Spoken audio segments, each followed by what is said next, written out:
संगत जी वाहिगुरु जी का खालसा वाहिगुरु जी की फतेह।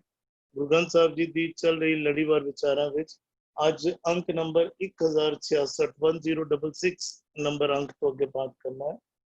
मारू राग विच तीजी पातशाही धन धन गुरु अमरदास जी के उच्चारण किए हुए सोलियां दे पाठ चल रहे हैं, जिस विच 22वें सोले दे 2 पदियां तक के पाठ पहला हो चुके हैं। अज अगों पाठ करना। गुर सेवा ते करनी सार, राम नाम रखो तार, गुरबाणी वर्ती जग अंतर, इस बाणी ते हर नाम पाएंदा, गुर सेवा ते करनी सार, राम नाम रखो उरतार, गुरबाणी वर्ती जग अंतर, इस बाणी ते हर नाम पाएंदा, गुर सेवा ते करनी सार। गुर सेवा ते अखर ते आया, गुरु दी सेवा कीतियां। गुरु दी सेवा बाबत पहला बहुत बड़ी गल हो चुकी है। गुरबाणी पढ़ना गुरु दी सेवा करना, गुरबाणी सुनना गुरु दी सेवा, गुरबाणी पढ़ सुन समझ के बुझ के मनना यह असल सेवा आ जाती है।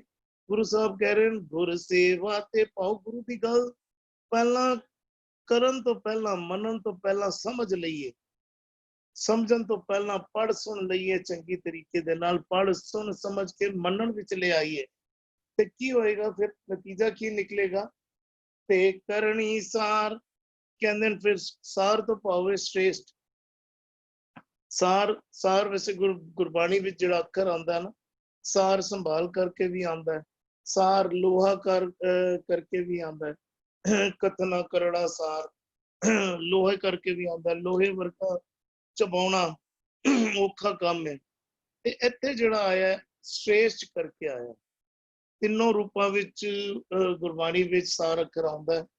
ते करनी सार, गुरु दी सेवा कीतियां की बदलाव आंदा है, कहंदे श्रेष्ठ करनी हो जाती।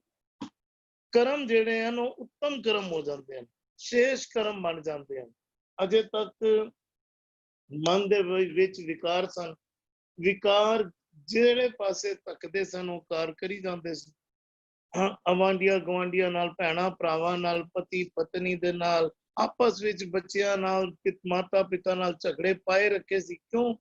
ਕਿਉਂਕਿ ਮਨ ਦੇ ਵਿੱਚ ਕਿਧਰੇ ਨਾ ਕਿਧਰੇ ਲੋਭ ਬੈਠਾ ਸੀਗਾ, ਮਨ ਵਿੱਚ ਕਿਧਰੇ ਨਾ ਕਿਧਰੇ ਵਿਕਾਰ ਬੈਠੇ ਸਨ, ਹੰਕਾਰ ਬੈਠਾ ਸੀ, ਮਨ ਵਿੱਚ ਕਿਧਰੇ ਨਾ ਕਿਧਰੇ ਕ੍ਰੋਧ ਬੈਠਾ ਸੀ। ਆਪਸ ਵਿੱਚ ਅਸੀਂ ਝਗੜੇ ਪਾਈ ਕਰੇ ਜਾ ਰਹੇ ਸੀ ਤੇ ਉਹਨਾਂ ਦੇ ਮੁਤਾਬਕ ਹੀ ਕਾਰ ਵਿਹਾਰ ਕਰੀ ਜਾ ਰਹੇ ਸੀ। ਅਸੀਂ ਫਾਲਟ ਲੱਭਦੇ ਸੀ ਹੋਰਾਂ ਦੇ ਵਿੱਚ।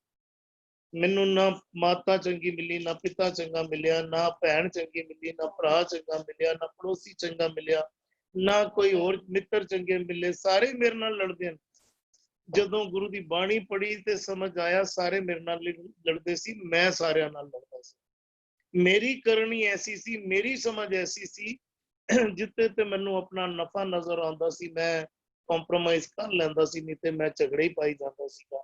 ਹਰ ਇੱਕ ਦੇ ਨਾਲ ਮੈਂ ਲੜੀ ਜਾਂਦਾ ਸੀਗਾ, ਨਿੱਕੀ ਵੱਡੀ ਗੱਲਾਂ ਤੇ ਝਗੜੇ ਪਾਈ ਜਾਂਦਾ ਸੀਗਾ। ਗੁਰੂ ਸਾਹਿਬ ਕਹਿ ਰਹੇ ਗੁਰ ਸੇਵਾ ਤੇ ਕਰਨੀ ਸਾਰ, ਰਾਮ ਨਾਮ ਰੱਖੋ ਉਰਤਾਰ। ਕਹਿੰਦੇ ਰਾਮ ਦਾ ਨਾਮ ਰੱਖੋ, ਉਰ ਤੋਂ ਭਾਵੇਂ ਦਿਲ ਵਿੱਚ ਟਿਕਾ ਕੇ, ਉਰਤਾਰ ਦਿਲ ਵਿੱਚ ਵਸਾ ਕੇ ਰੱਖੋ, ਹਿਰਦੇ ਵਿੱਚ ਵਸਾ ਕੇ ਰੱਖੋ, ਮਨ ਵਿੱਚ ਟਿਕਾ ਕੇ ਰੱਖੋ। ਭਾਉ ਕੀ ਹੈ? ਹਮੇਸ਼ਾ ਸੁਚੇਤ ਰਹੀਏ ਗੁਰੂ ਦੀ ਬਾਣੀ ਕੀ ਕਹਿੰਦੀ ਹੈ, ਉਸੇ ਟਾਈਮ ਸਿਗਨਲ ਆ ਜਾਏਗਾ ਕਿ ਇਹ ਕੰਮ ਠੀਕ ਹੈ, ਇਹ ਕਰ ਲੈ, ਇਹ ਕੰਮ ਠੀਕ ਨਹੀਂ, ਇਹ ਨਾ ਕਰ। ਨਿਤਾ ਪ੍ਰਤੀ ਗੁਰੂ ਦੀ ਬਾਣੀ ਤੋਂ ਸੇਧ ਲੈਂਦੇ ਰਹੀਏ। ਰਾਮ ਨਾਮ ਰਾਖੋ ਉਰਤਾਰ, ਗੁਰਬਾਣੀ ਵਰਤੀ ਜਗ ਅੰਤਰ। ਵਰਤੀ ਤੋਂ ਭਾਵੇਂ ਵਰਤ ਗਈ, ਜਗ ਅੰਤਰ ਹਿਰਦੇ ਵਿੱਚ, ਮਨ ਵਿੱਚ ਵਰਸ ਗਈ, ਮਨ ਵਿੱਚ ਵਸ ਗਈ ਤੇ ਤਨ ਨੇ ਉਸੇ ਮੁਤਾਬਕ ਕਾਰ ਕਰਨੇ ਆਰੰਭ ਕਰ ਦਿੱਤੇ। ਜਿਸ ਮਨ ਦੇ ਵਿੱਚ ਗੁਰਬਾਣੀ ਵਸ ਗਈ, तन ने उसी मुताबिक वर्ती वर्ती तो की भावे वरतना ਅਸੀਂ ਇੱਕ ਦੂਜੇ ਤੋਂ ਜੋ ਵਿਵਹਾਰ ਕਰਦੇ ਆ ਉਸੇ ਤਰੀਕੇ ਨਾਲ ਵਰਤਦੇ ਆ ਉਹਨੂੰ ਵਰਤਣਾ ਹੀ ਕਹਿੰਦੇ ਨੇ ਕਰਨ ਗੁਰਬਾਣੀ ਵਰਤੀ ਭਾਵ ਅੰਦਰ ਮਨ ਵਿੱਚ ਵੀ ਵਸ ਗਈ ਤੇ ਕਰਨੀ ਵਿੱਚ ਵੀ ਆ ਗਈ ਵਰਤੀ ਗੁਰਬਾਣੀ ਵਰਤੀ ਜਗ ਅੰਤਰ ਜਿਸ ਮਨ ਦੇ ਵਿੱਚ ਜਿਸ ਤਨ ਦੇ ਵਿੱਚ ਗੁਰਬਾਣੀ ਵਰਤ ਗਈ ਮਨ ਵੀ ਗੁਰਬਾਣੀ ਮੁਤਾਬਕ ਕਾਰ ਵਿਹਾਰ ਕਰਨ ਲੱਗ ਪਿਆ ਤਨ ਵੀ ਗੁਰਬਾਣੀ ਮੁਤਾਬਕ ਕਾਰ ਵਿਹਾਰ ਕਰਨ ਲੱਗ ਪਿਆ ਇਸ ਬਾਣੀ ਤੇ ਹਰ ਨਾਮ ਪਾਇੰਦਾ ਕਹਿੰਦੇ ਜਦੋਂ ਬਾਣੀ ਇੱਕ ਦੇ ਵਿੱਚ ਵਸ ਗਈ ਮਨ ਦੇ ਵਿੱਚ ਤਨ ਵਿੱਚ ਵਸ ਗਈ ਤੇ ਇਸ ਬਾਣੀ ਤੋਂ ਦੇਖੋ ਵਰਤੀ ਅੱਖਰ ਆਇਆ ਫਿਰ ਆਇਆ ਹਰ ਨਾਮ ਪਾਇੰਦਾ ਪਹਿਲਾਂ ਵਰਤੀ ਅੱਖਰ ਆਇਆ ਵਰਤੀ ਤੋਂ ਕੀ ਭਾਵ ਹੈ ਇੱਕ ਪਹਿਲਾਂ ਬਾਣੀ ਦੀ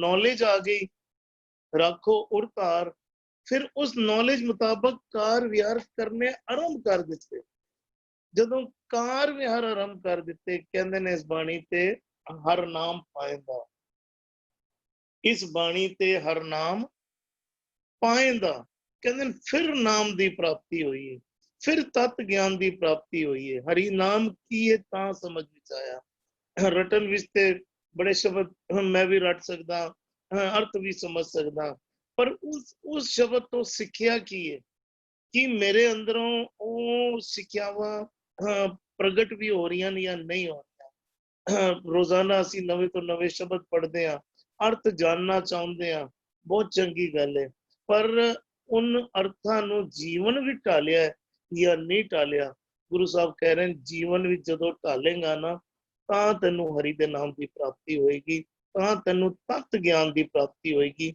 ਤਾਂ ਤੈਨੂੰ ਉਸ ਸਹਿਜ ਅਵਸਥਾ ਦੀ ਪ੍ਰਾਪਤੀ ਹੋਏਗੀ ਆਨੰਦ ਦੀ ਪ੍ਰਾਪਤੀ ਹੋਏਗੀ ਤਾਂ ਤੂੰ ਮਾਇਆ ਵਿੱਚ ਰਹਿੰਦੇ ਹੋਏ ਮਾਇਆ ਤੋਂ ਨਿਰਲੇਪ ਹੋ ਕੇ ਜੀਵਨ ਦੀ ਜਾਚ ਸਿੱਖ ਪਾਏਗਾ ਤਾਂ ਤੂੰ ਉਸ ਅਵਸਥਾ ਤੇ ਪਹੁੰਚ ਪਾਏਗਾ ਜਿਹਨੂੰ ਸ਼ੇਸ਼ ਅਵਸਥਾ ਤੇ ਆਪ ਜ਼ਿਕਰ ਕਰਦੇ ਹਨ ਗੁਰੂ ਸਾਹਿਬ ਜੀ ਅਰਵਿੰਦਰ ਜੀ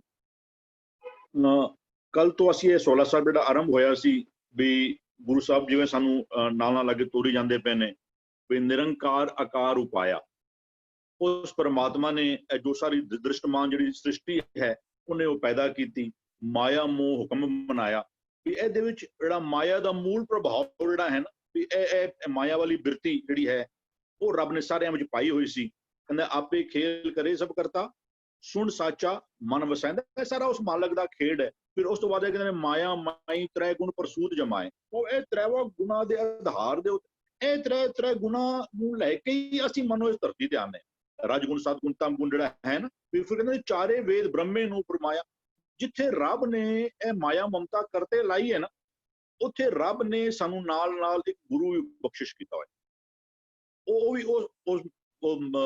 ਉਸ ਆਪੇ ਆਪ ਰੱਖਿਆ ਸਤਿਗੁਰ ਵਿੱਚ ਜਿੱਥੇ ਰੱਬ ਨੇ ਇਹ ਮਾਇਆ ਦਾ ਪ੍ਰਭਾਵ ਸਾਡੇ ਉੱਤੇ ਪਾਇਆ ਰੱਖਿਆ ਹੈ ਉਹਦੇ ਨਾਲ ਗੁਰੂ ਵੀ ਸਾਨੂੰ ਮਿਲਿਆ ਹੋਇਆ ਹੈ ਫਿਰ ਕਹਿੰਦੇ ਵੀ ਇਹ ਵਰਹਿ ਮਾਂ ਵਾਰ ਥਿੱਤੀ ਕਰ ਇਸ ਜਗ ਮੈਂ ਸੋਜੀ ਪਾਇੰਦਾ ਪਰ ਇਹ ਰਾਤੀ ਰੁਤੀ ਥਿੱਤੀ ਵਾਰ ਇਸ ਵਿੱਚ ਧਰਤੀ ਥਾਪ ਰੱਖੀ ਧਰਮਸਾਲ ਵਿੱਚ ਇਹਦੇ ਮਿਡਸ ਵਿੱਚ ਰਾਤਾਂ ਚਲਦੀਆਂ ਪਈਆਂ ਨੇ ਰੁੱਤਾਂ ਬਦਲਦੀਆਂ ਪਈਆਂ ਨੇ ਵਰੇ ਬਦਲਦੇ ਪਏ ਨੇ ਇਹਦੇ ਵਿੱਚ ਉਸ ਮਾਲਕ ਨੇ ਨਾ ਇੱਕ ਧਰਤੀ ਮਾਨੋ ਤੇਰੇ ਵਾਸਤੇ ਇੱਕ ਧਰਮ ਕਮਾਨ ਦਾ ਧਰਮਸਾਲ ਜਿੱਥੇ ਤੂੰ ਕੋਈ ਪਾਠਸ਼ਾਲਾ ਉੱਥੇ ਜਾ ਕੇ ਜਦੋਂ ਤੁਸੀਂ ਕੁਝ ਸਿੱਖਦੇ ਹੋ ਪਾਠਸ਼ਾਲਾ ਇਹਦੇ ਤੇ ਧਰਮਸਾਲ ਧਰਮ ਕਮਾਉਣ ਦੀ ਜਗ੍ਹਾ ਤੇ ਅੱਗੇ ਫਿਰ ਸਾਨੂੰ ਗੁਰੂ ਜੀ ਲੈ ਕੇ ਜਾਂਦੇ ਪਏ ਨੇ ਕਿਉਂਕਿ ਜੇ ਮਾਇਆ ਦਾ ਪ੍ਰਭਾਵ ਤੇਰਾ ਮੂਲ ਸੁਭਾਅ ਹੈ ਗੁਰੂ ਤੋਂ ਬਿਨਾਂ ਇਹ ਮਾਇਆ ਦਾ ਪ੍ਰਭਾਵ ਤੇਰੇ ਜੀਵਨ ਤੋਂ ਜਾ ਨਹੀਂ ਸਕਦਾ ਮਤ ਕੋ ਭਰਮ ਭੁਲੇ ਸੰਸਾਰ ਗੁਰੂ ਬਿਨ ਕੋਈ ਨਾ ਉਤਰਸ ਪਾਰ ਹੁਣ ਗੁਰੂ ਫਿਰ ਤੈਨੂੰ ਕਹਿੰਦੇ ਵੀ ਨਹੀਂ ਫਿਰ ਜੇ ਗੁਰੂ ਤੋਂ ਬਿਨਾਂ ਤੇਰੀ ਗਤੀ ਨਹੀਂ ਹੋ ਸਕਦੀ ਤੇ ਕਹਿੰਦੇ ਫਿਰ ਗੁਰੂ ਦੀ ਸੇਵਾ ਕੀਤਾ ਕਰ ਜੇ ਗੁਰੂ ਤੇਰਾ ਬੇਸਿਕ ਸੁਭਾਅ ਜਿਹੜਾ ਨਾ ਤੇਰਾ ਇਨੇਟ ਨੇਚਰ ਜਿਹਨੂੰ ਕਹਿ ਲੋ ਨਾ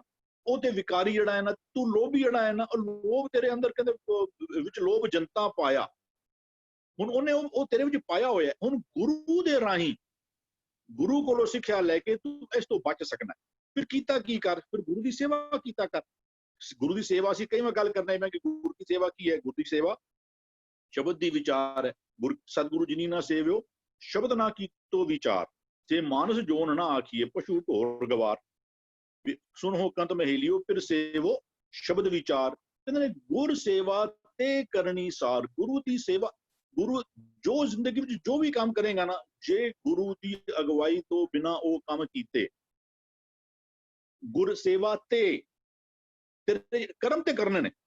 ਜੋ ਬੰਦਾ ਆਇਆ ਨਾ ਉਹਨੇ ਕਰਮ ਤੇ ਕਰਨੇ ਨੇ। ਹੁਣ ਇਹ ਸ੍ਰੇਸ਼ਟ ਕਰਮ ਹੋਣਗੇ ਜਾਂ ਅਜਾਈਂ, ਵੀ ਉਹ ਮਨਮੁਖ ਕਰਮ ਕਰੇ ਅਜਾਈਂ, ਉਹਦੇ ਵਿਅਰਥ ਕਰਮ ਨੇ। ਉਦੋਂ ਜੋ ਮਰੀ ਉਦੋਂ ਨੰਗੇ ਪੈਰੀ ਜਾ ਰਿਹਾ ਹੈ, ਭੁੱਖਾ ਰਹਿ ਰਿਹਾ ਹੈ, ਉਹਦਾ ਜਿਹਦਾ ਕੋਈ ਲਾਭ ਨਹੀਂ ਮਿਲਣ ਵਾਲਾ। ਕਹਿੰਦੇ ਜੇ ਗੁਰੂ ਦੀ ਸੇਵਾ ਪਾਉ ਬਾਣੀ ਦੀ ਵਿਚਾਰ ਕਰਕੇ ਜੋ ਕਰਮ ਕਰੇਗਾ, ਉਹ ਤੇਰੇ ਕਰਮ ਜਿਹੜੇ ਨਾ ਉਹਨੂੰ ਕਰੋ ਸ੍ਰੇਸ਼ਟ ਕਰਮ, ਉਹ ਤੋਂ ਜਿਨ੍ਹਾਂ ਦੀ ਕੋਈ ਵੈਲਿਊ ਮਿਲ ਜਾਵੇ। ਇੱਕ ਸੀ ਨਾ, ਕੰਨ ਨਾਹੀ ਸੋ ਗਾਹਨ ਲਾਗੇ, ਧਾਏ ਧਾਏ ਦੁੱਖ ਪਾਈ, ਇੱਕ ਤੋਂ ਕਰਮ ਸਾ। ਕਹਿੰਦੇ ਨਹੀਂ, ਗੁਰੂ ਦੀ ਸੇਵਾ ਕਰਨ ਤੋਂ ਬਾਅਦ, ਗੁਰਮਤਿ ਦੀ ਵਿਚਾਰ ਕਰਨ ਤੋਂ ਬਾਅਦ ਜੋ ਕੰਮ ਕਰੇਗਾ ਨਾ, ਗੁਰ ਸੇਵਾ ਤੇ ਕਰਨੀ ਸਾਰ, ਫਿਰ ਤੇਰੀ ਕੀਤੀ ਹੋਈ ਕਰਨੀ ਸ੍ਰੇਸ਼ਟ ਬਣ ਜਾਏਗੀ। ਇਹਦੇ ਨਾਲ ਹੋਏਗਾ ਕਿ ਕਹਿੰਦਾ ਰਾਮ ਨਾਮ ਰਾਖੋ ਪੁਰਤਾਰ, ਪਰਮਾਤਮਾ ਦਾ ਨਾਮ। ਅਸੀਂ ਕਹਿੰਦੇ ਨਾਮ ਦਾ ਇੱਕ ਸਰੂਪ ਕਹਿ ਲੋ, ਹੁਕਮ ਹੈ ਵੀ ਮੰਨੇ ਨਾਉ ਸੋਈ ਜਿਣ ਜਾਏ, ਅਵਰੀ ਕਰਮ ਨਾ ਲੇਖੇ ਲਾਏ। ਰੱਬ ਦਾ ਨਾਮ, ਰੱਬ ਦੀ ਵਡਿਆਈ, ਰੱਬ ਦਾ ਬ੍ਰਾਂਡ ਨੇਮ। ਅਸੀਂ ਉਹ, ਸਾਡੀ ਨੋਰਮਲ ਹਾਲਤ ਕੀ ਹੈ ਵੀ ਅਸੀਂ ਉਹ ਕਹਿੰਦਾ ਹਮ ਕੀਆ ਹਮ ਕरेंगे, ਗੁਰੂ ਕਹਿੰਦੇ ਹਮ ਮੂਰਖ ਗਾਵਾਰ। ਸਾਡੀ ਹਾਲਤ ਤੇ ਇਹੀ ਹੈ ਨਾ, ਹੋ ਮਾਰੋ ਹੋ ਬੰਦੋ ਛੋੜੋ ਮੁਖ ਤੇ ਏਮ ਬਬਾੜੇ। ਗੁਰੂ ਕੀ ਕਹਿ ਰਿਹਾ? ਕਹਿੰਦਾ ਗੁਰੂ ਕਹਿੰਦਾ ਤੂੰ ਕਰਤਾ ਸਚਿਆਰ ਮਹਿੰਡਾ ਸਾਈਂ, ਜੋ ਤੋ ਭਾਵੈ ਸੋਈ ਥੀਸੀ, ਜੋ ਤੂੰ ਦੇ ਸੋਈ ਹੋ ਪਾਈ। ਇੱਕ ਸਾਡੇ ਵਿੱਚ ਨਾ ਇੱਕ ਥੋੜੀ ਜਿਹੀ ਵੈਸੇ ਬੜੀ ਵਿਚਾਰ ਆ ਰਹੀ ਹੈ, ਕਾਫੀ ਐਸੇ ਕਲੋਜ਼ ਨੇ, ਅਦਰਵਾਈਜ਼ ਵੀਰ ਜਿਹੜੇ ਨੇ। ਇੱਕ ਇਹ ਵਿਚਾਰਧਾਰਾ ਨਾ ਇੱਕ ਕਾਫੀ ਅੱਜ ਕੱਲ੍ਹ ਚਲਦੀ ਪਈ ਹੈ। ਅੱਛਾ, ਰੱਬ ਕਿੱਥੇ ਰਹਿੰਦਾ ਹੈ? ਰੱਬ ਸਾਡੇ ਵਿੱਚ ਰਹਿੰਦਾ ਹੈ। ਫਿਰ ਕੰਮ ਕਿਸਨੇ ਕਰਨਾ ਹੈ? ਮੈਨੂੰ ਕਰਨਾ ਪਏਗਾ। ਕਿਤੇ ਨਾ ਇਹ ਵਿਚਾਰਧਾਰਾ ਜਿਹੜੀ ਹੈ ਨਾ, ਇਹ ਕਿਤੇ ਖਟਕਦੀ ਹੈ ਮਨ ਨੂੰ। ਇਹ ਜਿਤਨੀ ਕੁ ਸੋਝੀ ਆਂਦੀ ਪਈ ਹੈ, ਨਾਲ ਅੰਦਰ ਰੱਖਣੇ ਪਏ ਆ, ਤੇ ਬਤੋ ਸਹੀ ਜਾਂ ਗਲਤ, ਜਿੱਥੇ ਗੁਰੂ ਨੇ ਖੜਾ ਕੀਤਾ ਹੈ ਨਾ, ਉੱਥੇ ਲੱਗਦਾ ਨਹੀਂ ਹੁੰਦਾ ਰੱਬ ਕਿਤੇ ਮੇਰੇ ਅੰਦਰ। ਕੰਮ ਕੌਣ ਕਰੇਗਾ? ਮੈਂ ਨਹੀਂ ਕਰਾਂਗਾ, ਕੰਮ ਤੂੰ ਕਰੇ।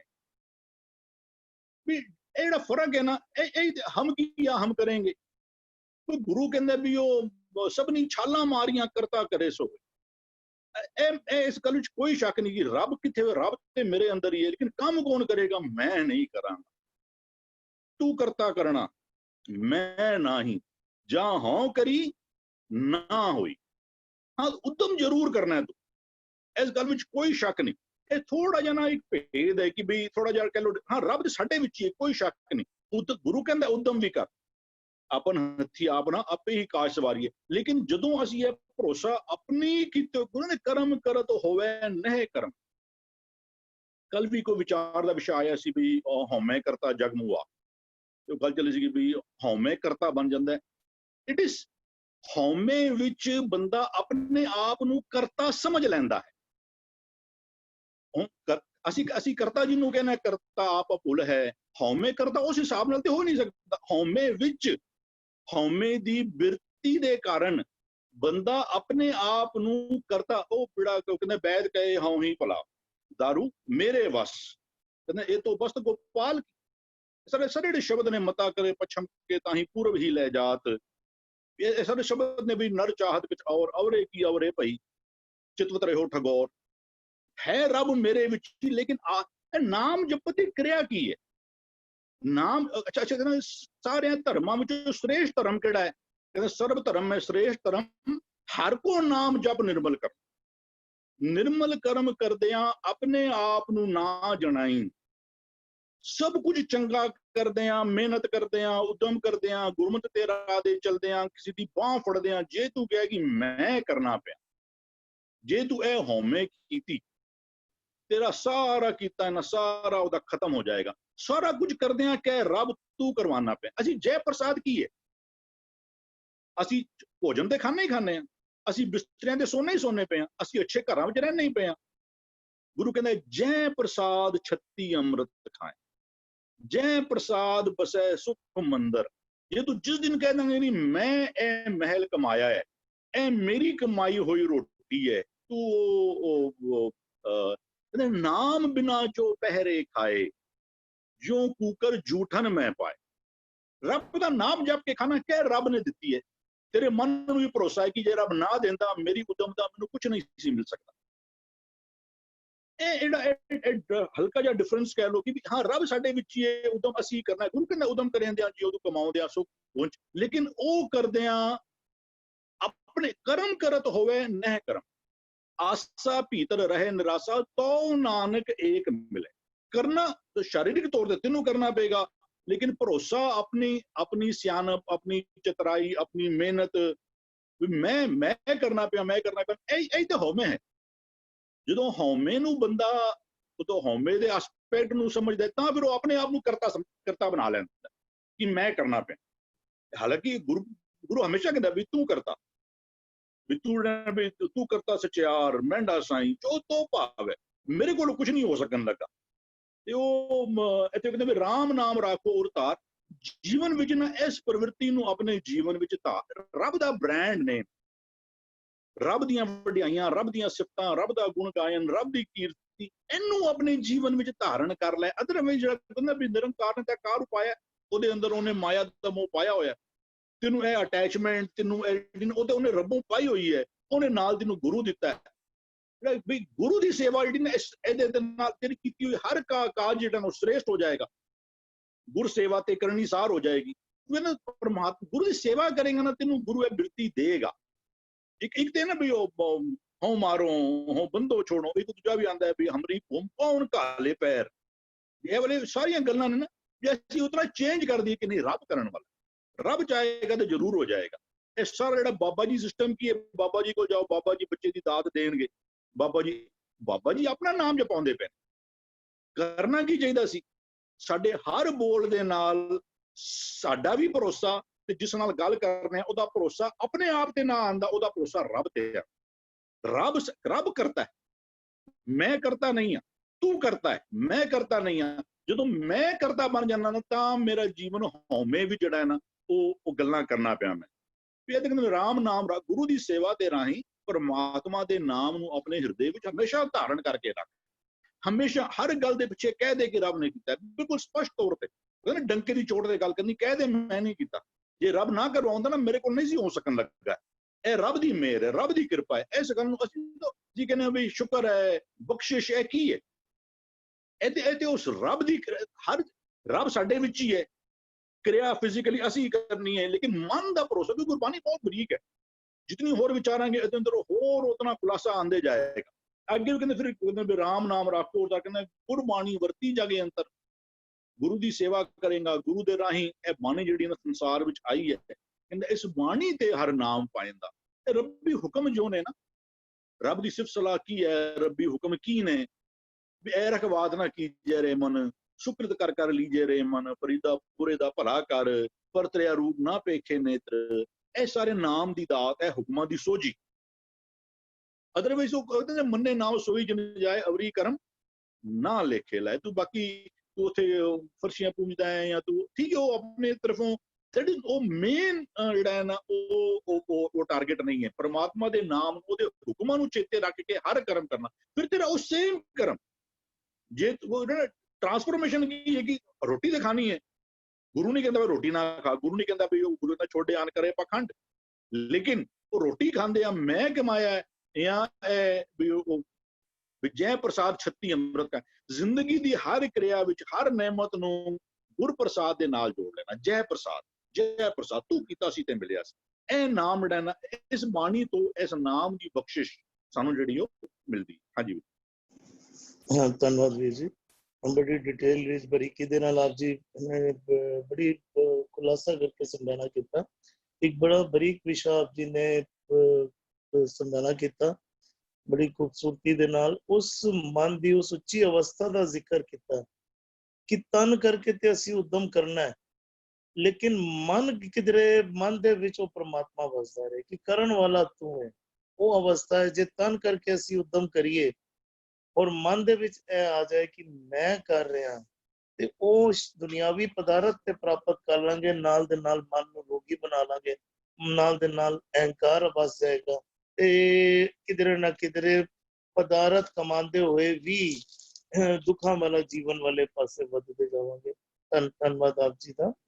ਜੀ ਬਾਲਵੀਰ ਜੀ।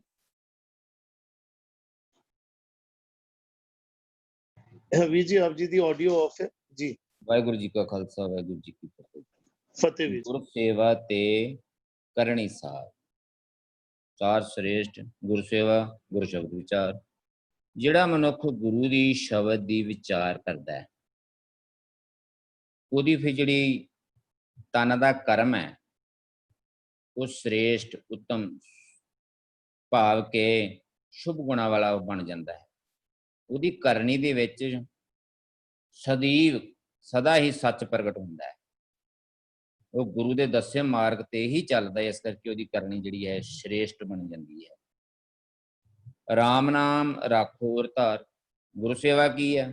ਰਾਮ ਨਾਮ ਰਾਖੋ ਔਰ ਧਾਰ। ਪ੍ਰਮਾਤਮਾ ਦਾ ਨਾਮ ਆਪਣੇ ਹਿਰਦੇ ਵਿੱਚ ਵਸਾਉਣਾ ਹੀ ਗੁਰੂ ਦੀ ਸੇਵਾ ਹੈ। ਗੁਰੂ ਦੀ ਦੱਸੀ ਹੋਈ ਸਿੱਖਿਆ ਨੂੰ ਧਾਰਨ ਕਰਨਾ ਹੀ, ਹਿਰਦੇ 'ਚ ਟਿਕਾਉਣਾ ਹੀ ਗੁਰਸੇਵਾ ਹੈ। ਜਿਹੜਾ ਜੀਵ ਫਿਰ ਗੁਰੂ ਦੀ ਇਹ ਕਰਨੀ, ਗੁਰੂ ਦੀ ਇਹ ਸੇਵਾ ਨੂੰ ਆਪਣੀ ਕਰਨੀ 'ਚ ਬਣਾ ਲੈਂਦਾ, ਬਦਲ ਲੈਂਦਾ ਹੈ, ਉਹ ਸ੍ਰੇਸ਼ਟ ਬਣ ਜਾਂਦਾ, ਉੱਤਮ ਬਣ ਜਾਂਦਾ ਹੈ।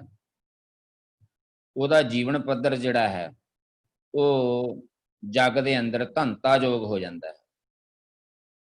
ਗੁਰਬਾਣੀ ਵਰਤੀ ਜਗ ਅੰਤਰ। ਗੁਰੂ ਦੀ ਦੱਸੀ ਹੋਈ ਸਿੱਖਿਆ ਜਿਹੜੀ ਹੈਗੀ ਆ ਉਹੀ ਇਸ ਸੰਸਾਰ ਦੇ ਵਿੱਚ ਸਭ ਥਾਈਂ ਵਰਤਦੀ ਹੈ। ਜਿਹੜਾ ਇਸ ਬਾਣੀ ਦੇ ਨਾਲ, ਗੁਰੂ ਦੀ ਦੱਸੀ ਹੋਈ ਸਿੱਖਿਆ ਉਪਦੇਸ਼ ਦੇ ਨਾਲ ਜੁੜ ਜਾਂਦਾ ਹੈ, ਉਹ ਜੁੜ ਕੇ ਕੀ ਆ, ਇਸ ਬਾਣੀ ਤੇ ਹਰ ਨਾਮ ਪਾਏਂਦਾ। ਗੁਰੂ ਦੀ ਦੱਸੀ ਹੋਈ ਬਾਣੀ, ਗੁਰਬਾਣੀ ਉਪਦੇਸ਼ ਸਿੱਖਿਆ ਦੇ ਉੱਪਰ ਅਮਲ ਕਰਕੇ ਹੀ ਹਰ ਨਾਮ ਪਾਏਂਦਾ ਭਾਵ ਪ੍ਰਮਾਤਮਾ ਦੇ ਦਰ ਦਾ ਪਾਂਧੀ ਬਣ ਜਾਂਦਾ ਹੈ।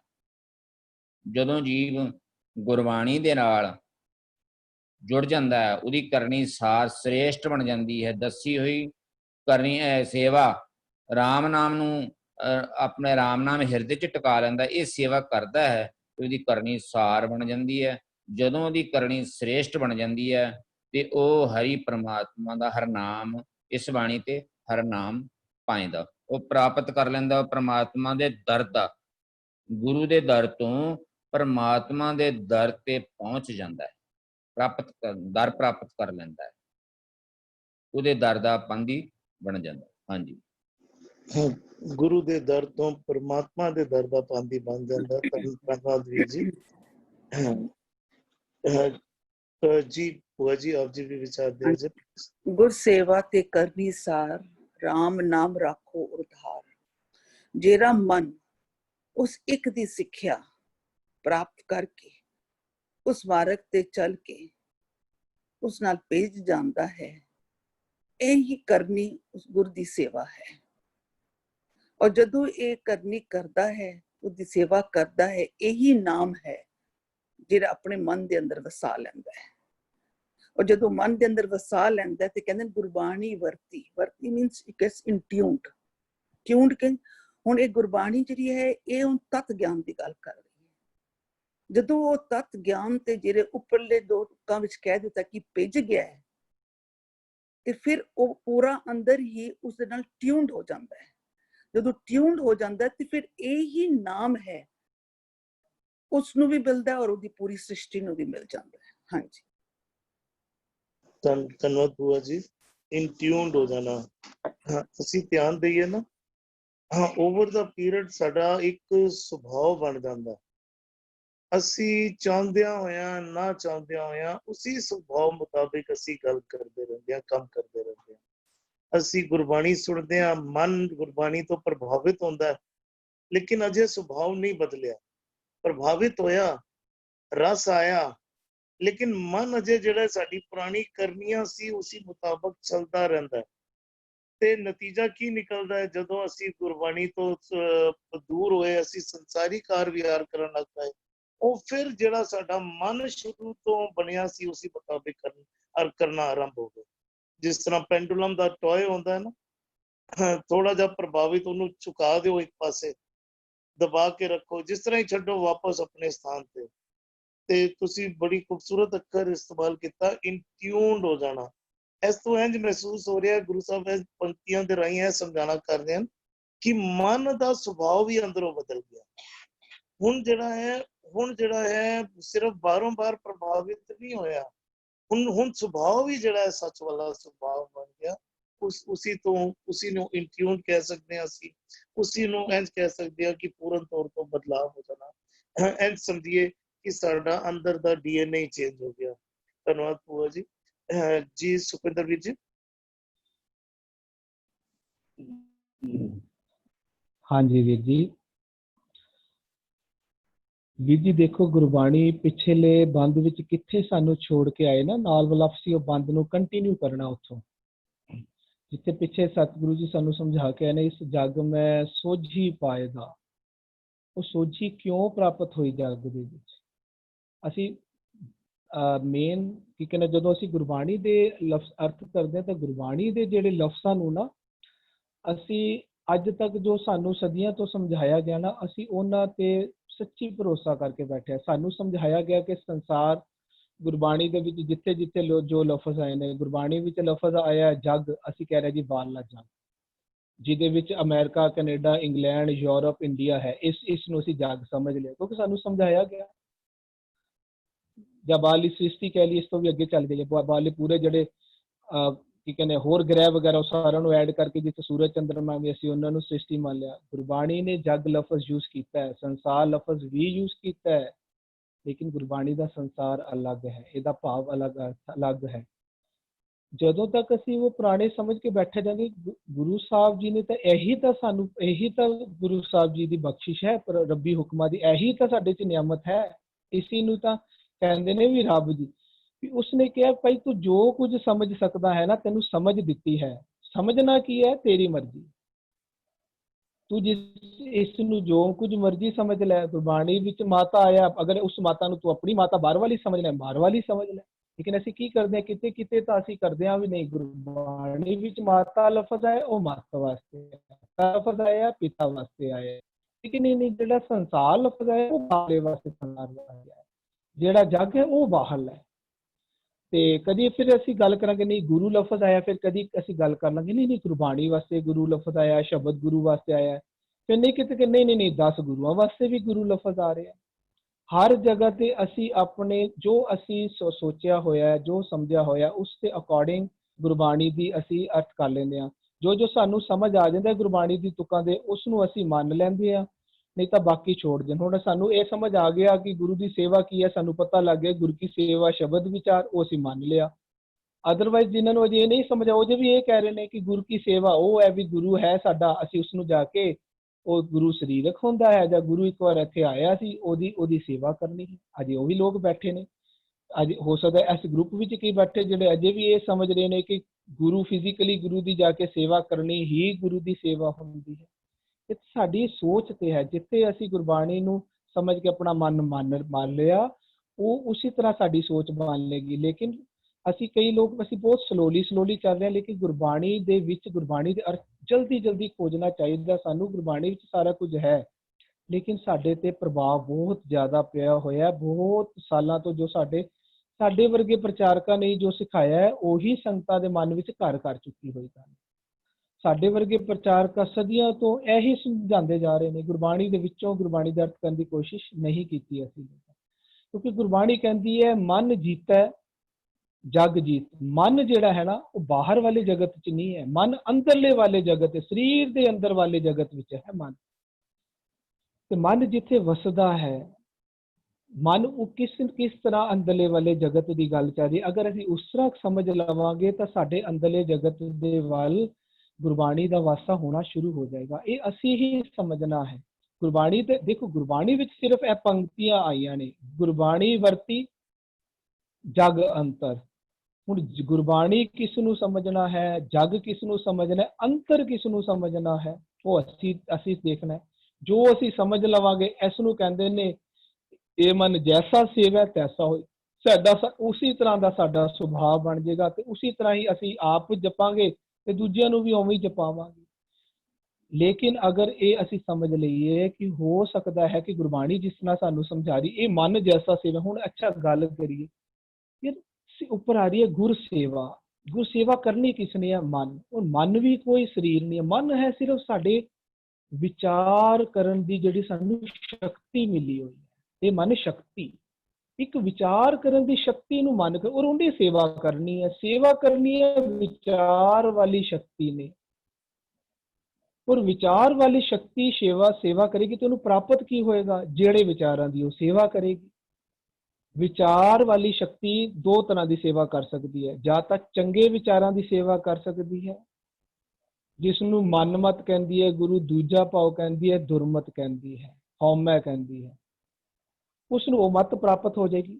ਉਹਦੀ ਕਰਨੀ ਕਿਹੜੀ ਹੋ ਜਾਏਗੀ? ਉਹੀ ਵਾਲੀ ਜੋ ਉਹਨੂੰ ਮਤ ਪ੍ਰਾਪਤ ਹੋਈ ਹੈ। ਦੂਜੇ ਪਾਸੇ ਕੀ ਕਹਿੰਦੇ ਨੇ ਸਤਿਗੁਰੂ? ਕਹਿੰਦੇ ਨੇ ਜਿਸ ਨੂੰ, ਜਿਹੜਾ ਅੱਗੇ ਥੱਲੇ ਦੇਖੋ, ਉੱਪਰ ਕਹਿੰਦੇ ਗੁਰ ਸੇਵਾ ਤੇ ਥੱਲੇ ਕਹਿੰਦੇ ਇਸ ਬਾਣੀ ਤੇ, ਜਿਹੜਾ ਇਸ ਬਾਣੀ ਦੀ ਸੇਵਾ ਕਰੇਗਾ, ਭਾਵ ਇਸ ਸੱਚ ਦੀ ਬਾਣੀ, ਸੱਚ ਦਾ ਗਿਆਨ ਲਵੇਗਾ, ਉਸ ਨੂੰ ਕੀ ਮਿਲੇਗਾ?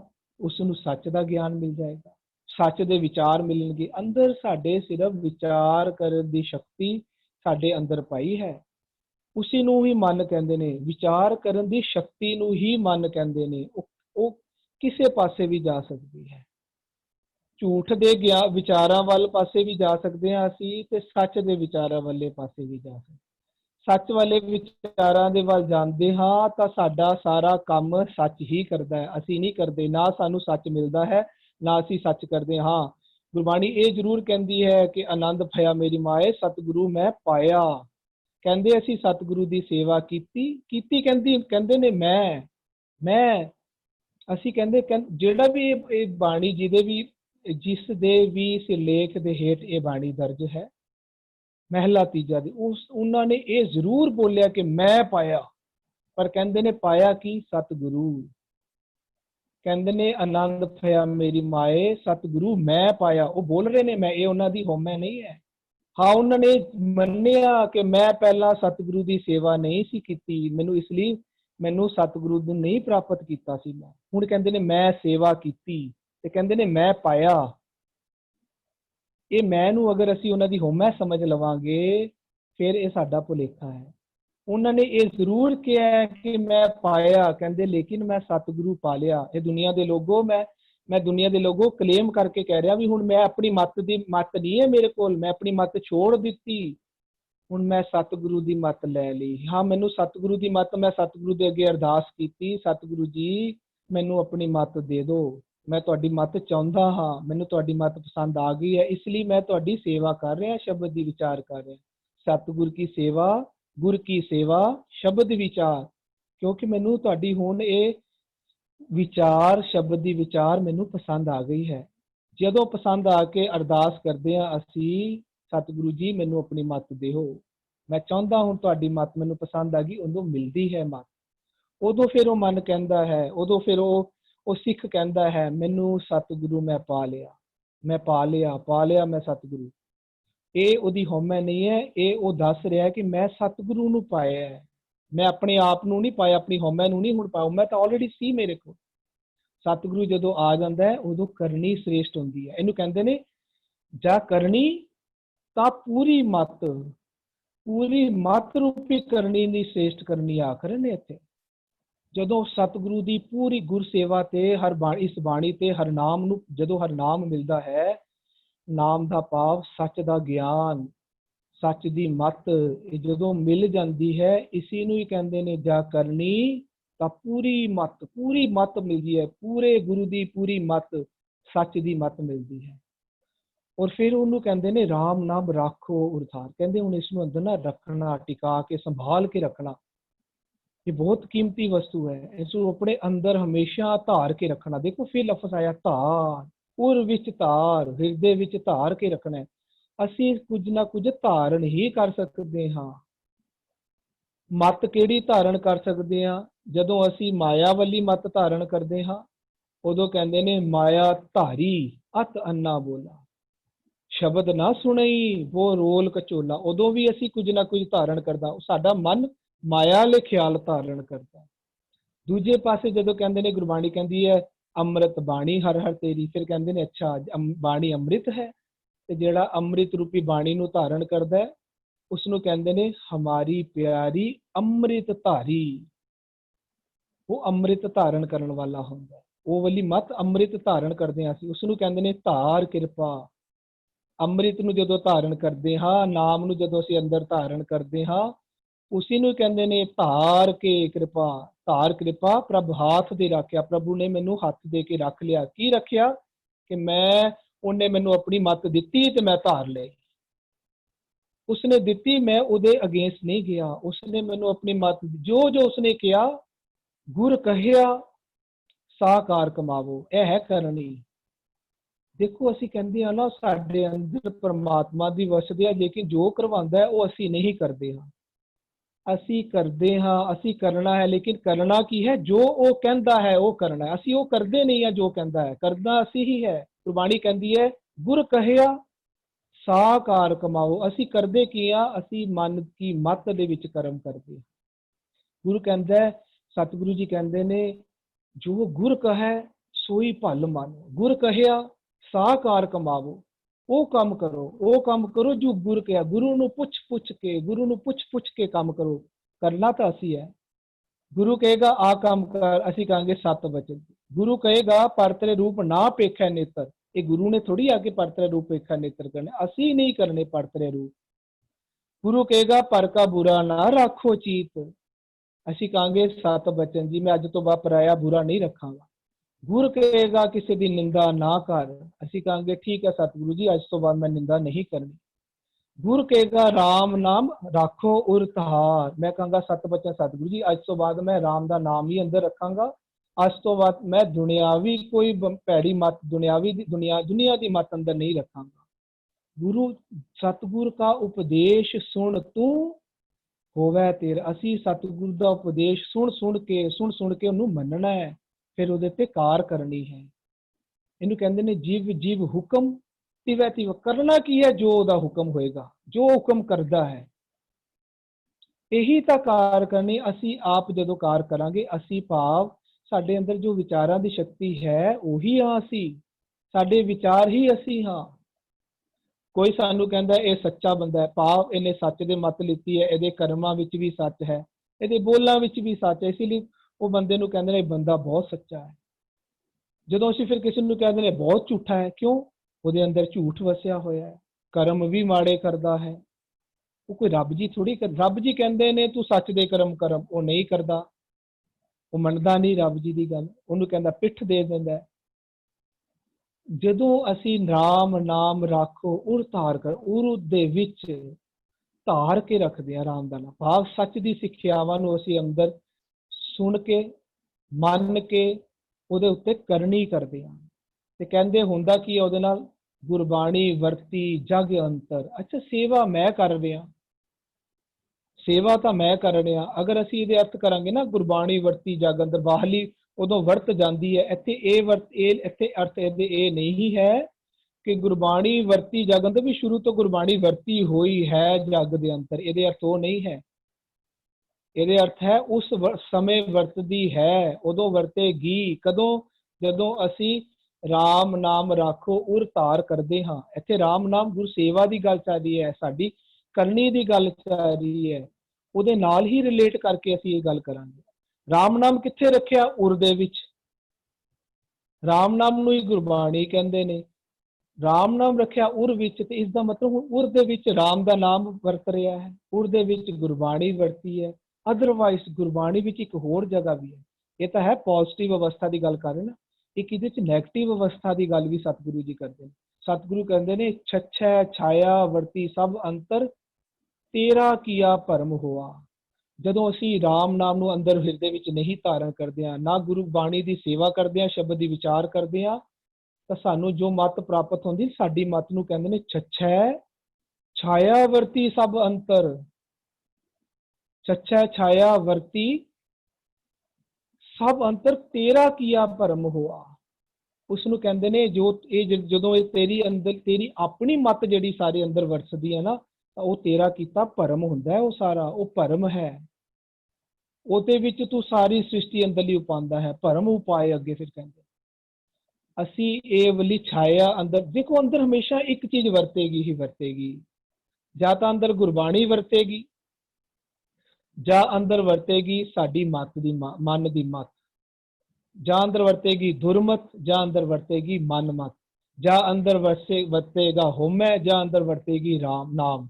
ਜਾਂ ਸਾਡੇ ਹਿਰਦੇ ਵਿੱਚ ਅਸੀਂ ਰਾਮ ਦੇ ਨਾਮ ਨੂੰ ਰੱਖਾਂਗੇ ਉਸ ਵਿੱਚ ਧਾਰਨ ਕਰਕੇ, ਜਾਂ ਅਸੀਂ ਆਪਣੇ ਹਿਰਦੇ ਵਿੱਚ ਹਉਮੈ ਨੂੰ ਧਾਰਨ ਕਰਕੇ ਰੱਖਾਂਗੇ।